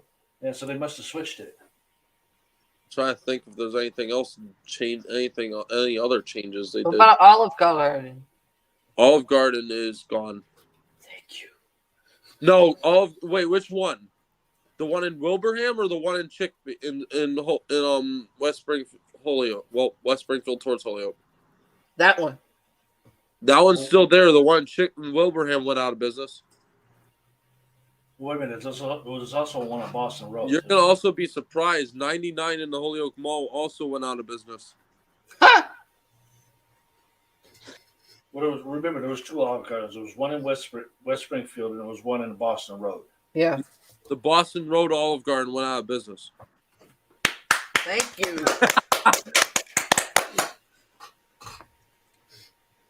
It's nasty.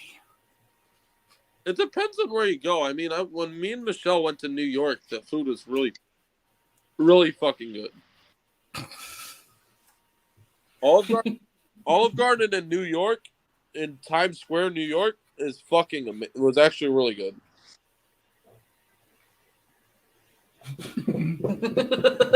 Gotta go to New York twice. They're fucking jacked the fuck up. Asshole! I know I am. No, because you said the word New York, and I was looking at your uncle.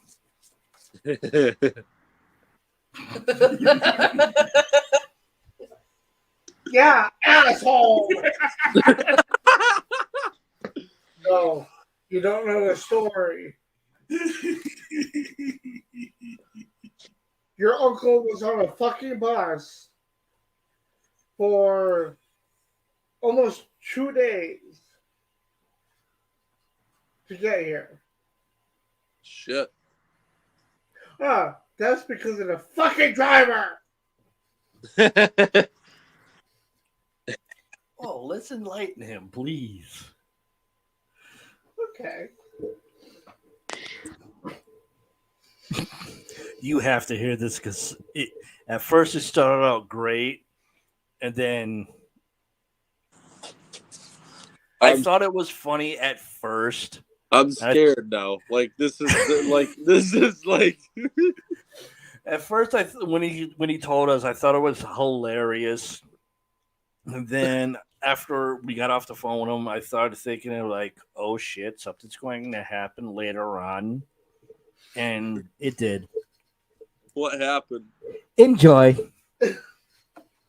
I'm now curious, Richie. Okay. I'm curious. Shut up. You better sit your ass down on this one and smoke a bone. Yeah. Well, fuck it. I might as well. Ain't got legs like a bucket of chicken. From Rutland to Albany was a good ride. I got there actually a little early, so that was good. Then from Albany, we went to New York City at the Port Authority. Okay. Then that's when things got real interesting. No, That's an understatement. Fuck interesting. That was a ride from hell. So I called your mom and I was like, yeah, so the bus driver is about 45 minutes late. And she was like, why? Because the stupid fuck overslept. Oh, no. That's exactly what we did at first. Yeah. There's more to it now. So he finally got to the station. And dude, I shit you not, there was like a fucking line and a half of people that were supposed to be getting on that bus, including me. Most of the people were waiting to get to that bus to get to Pittsburgh. So he finally got there. We boarded up. and a couple of the stops were okay. Then we got into Pennsylvania.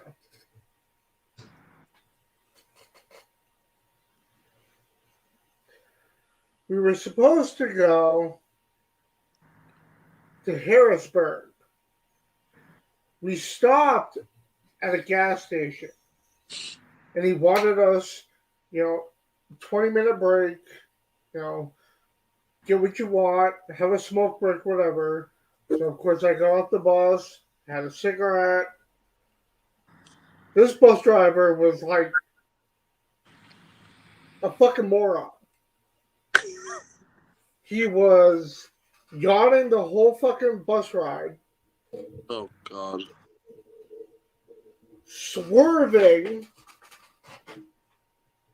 Almost hit about 4 fucking mad trucks. Yeah, seriously. So, we all thought we were in Harrisburg. And I was like, oh, good. Close to our destination.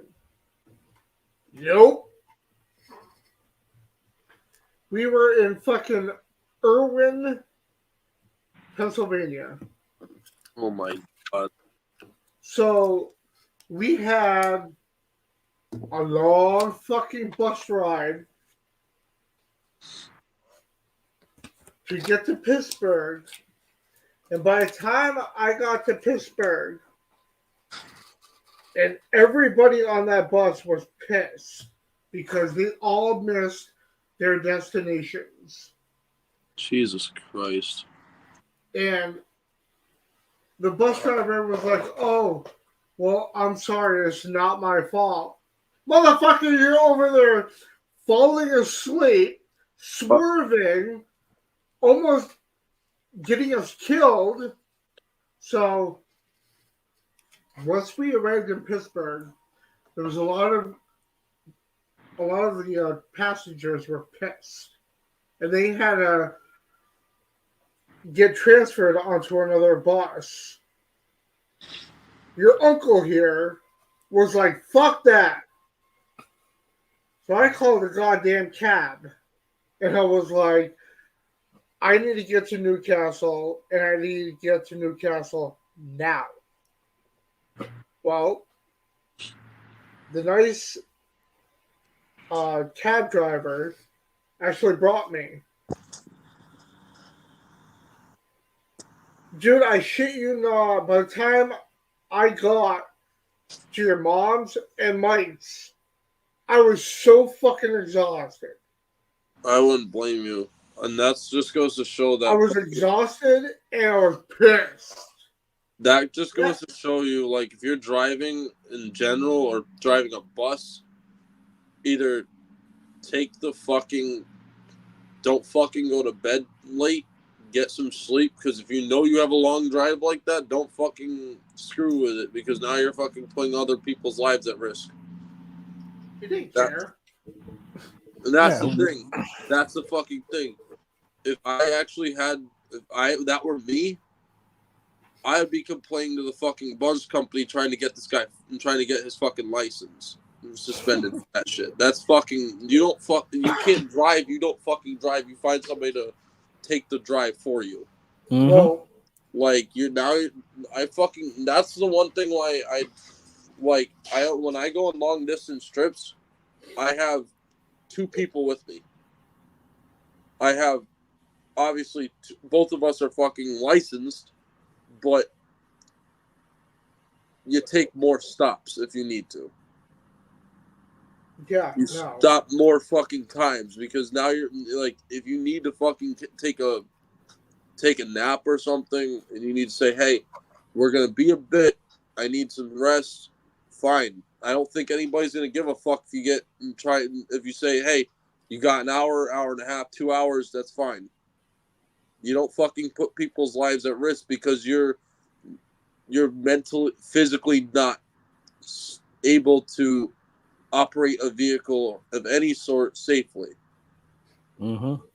Like both of us end up getting texts from him saying, "Oh, I'm in Harris's PA."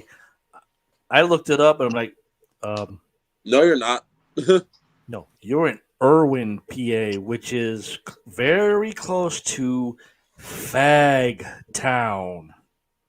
And I'm not talking tra-la-la-la Fag Town. I'm talking tutu-wearing Fag Town.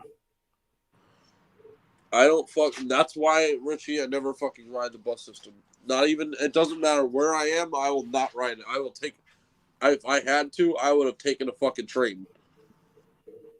Well, that's the thing, because there's no trains that go from Vermont to Pittsburgh monorail but there's terminal.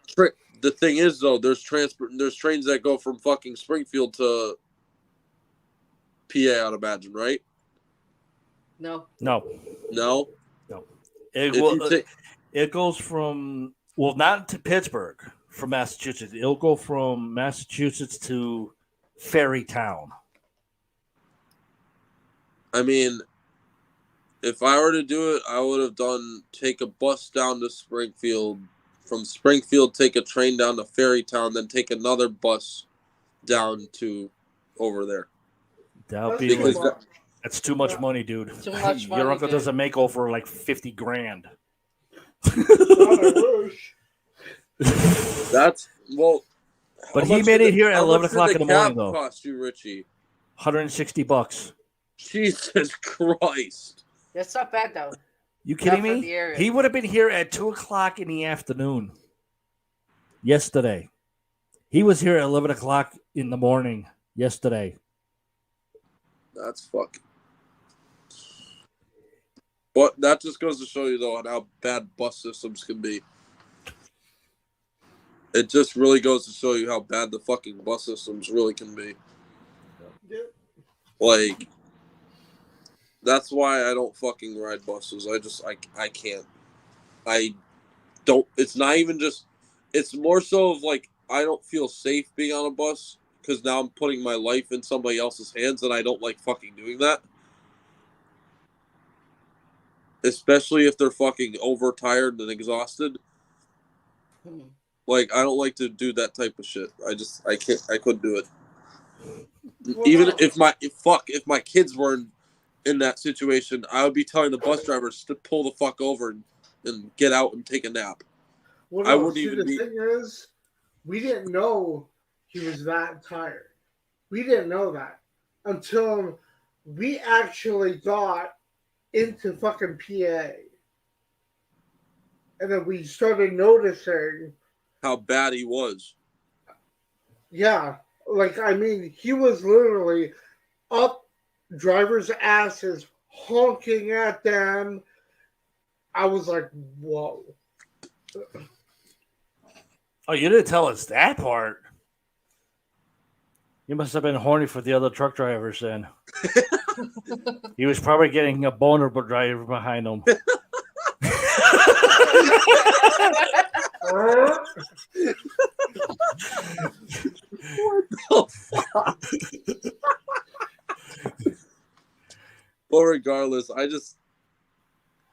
don't think I could ever ride the bus, especially with my kids, because I don't fucking care if you're putting myself at risk, but I'm not going to put my kids at risk. I'm not. I refuse that. The driver wanted to do this to all the truck drivers. Baba Booey. I ain't got legs like a burger of chicken.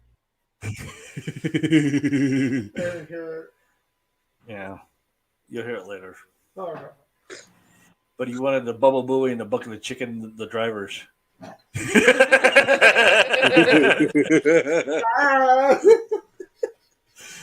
To the fact you all ended up in Irwin, PA, close to Fairytown, so that's what he wanted to do it. Because I'm going to fucking get popcorn if I keep doing this shit. Like, I'll put it this way. I've gone through 4 cigarettes in the past hour. You need to slow down, David. I know, and I'm done. I'm literally done. I haven't smoked that much tonight. I know because you've been laughing a lot. But other than that, you're a chimney. Shut up, David. Hey, I'm laughing with it. I'm not laughing at you. I'm laughing what he fucking said. I know. Like, All right. but Mama's getting hungry. I'm She wants her getting- pizza rolls. I'm getting fucking hungry and I'm getting tired. You're always tired. Smart ass. Thank you. All right, we're going to say good night. Thank you for joining us on episode 79. Episode 80, we'll continue with more dreams. We have a whole goddamn list of them. And more interesting shit because Richie, are you gonna be in PA for episode 80? He's going to be here for a long time, dude. He ain't leaving. That's a good thing. Oh no, I just took that ride just for the fun of it. No, you took the ride for the Bubba Booies. Sure. And the bucket of chicken. And you just came down here for the Pennsylvania bucket of chickens. Hey, you got legs like a bucket of chicken.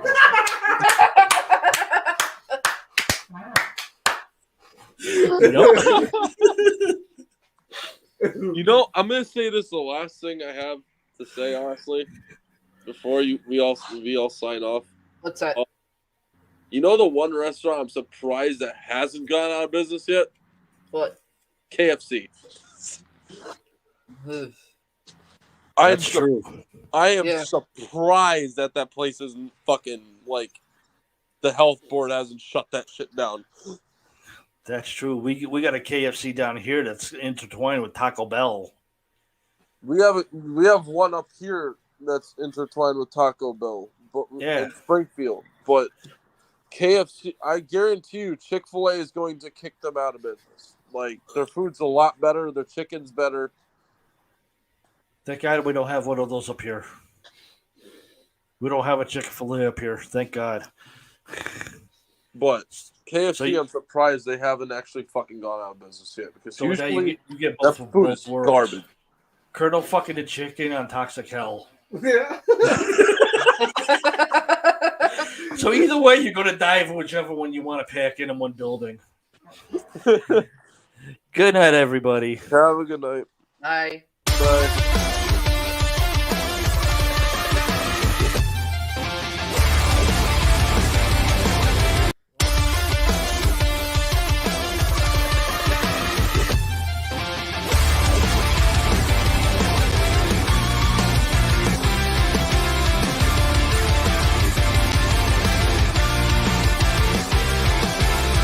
I'm forward from my own direction.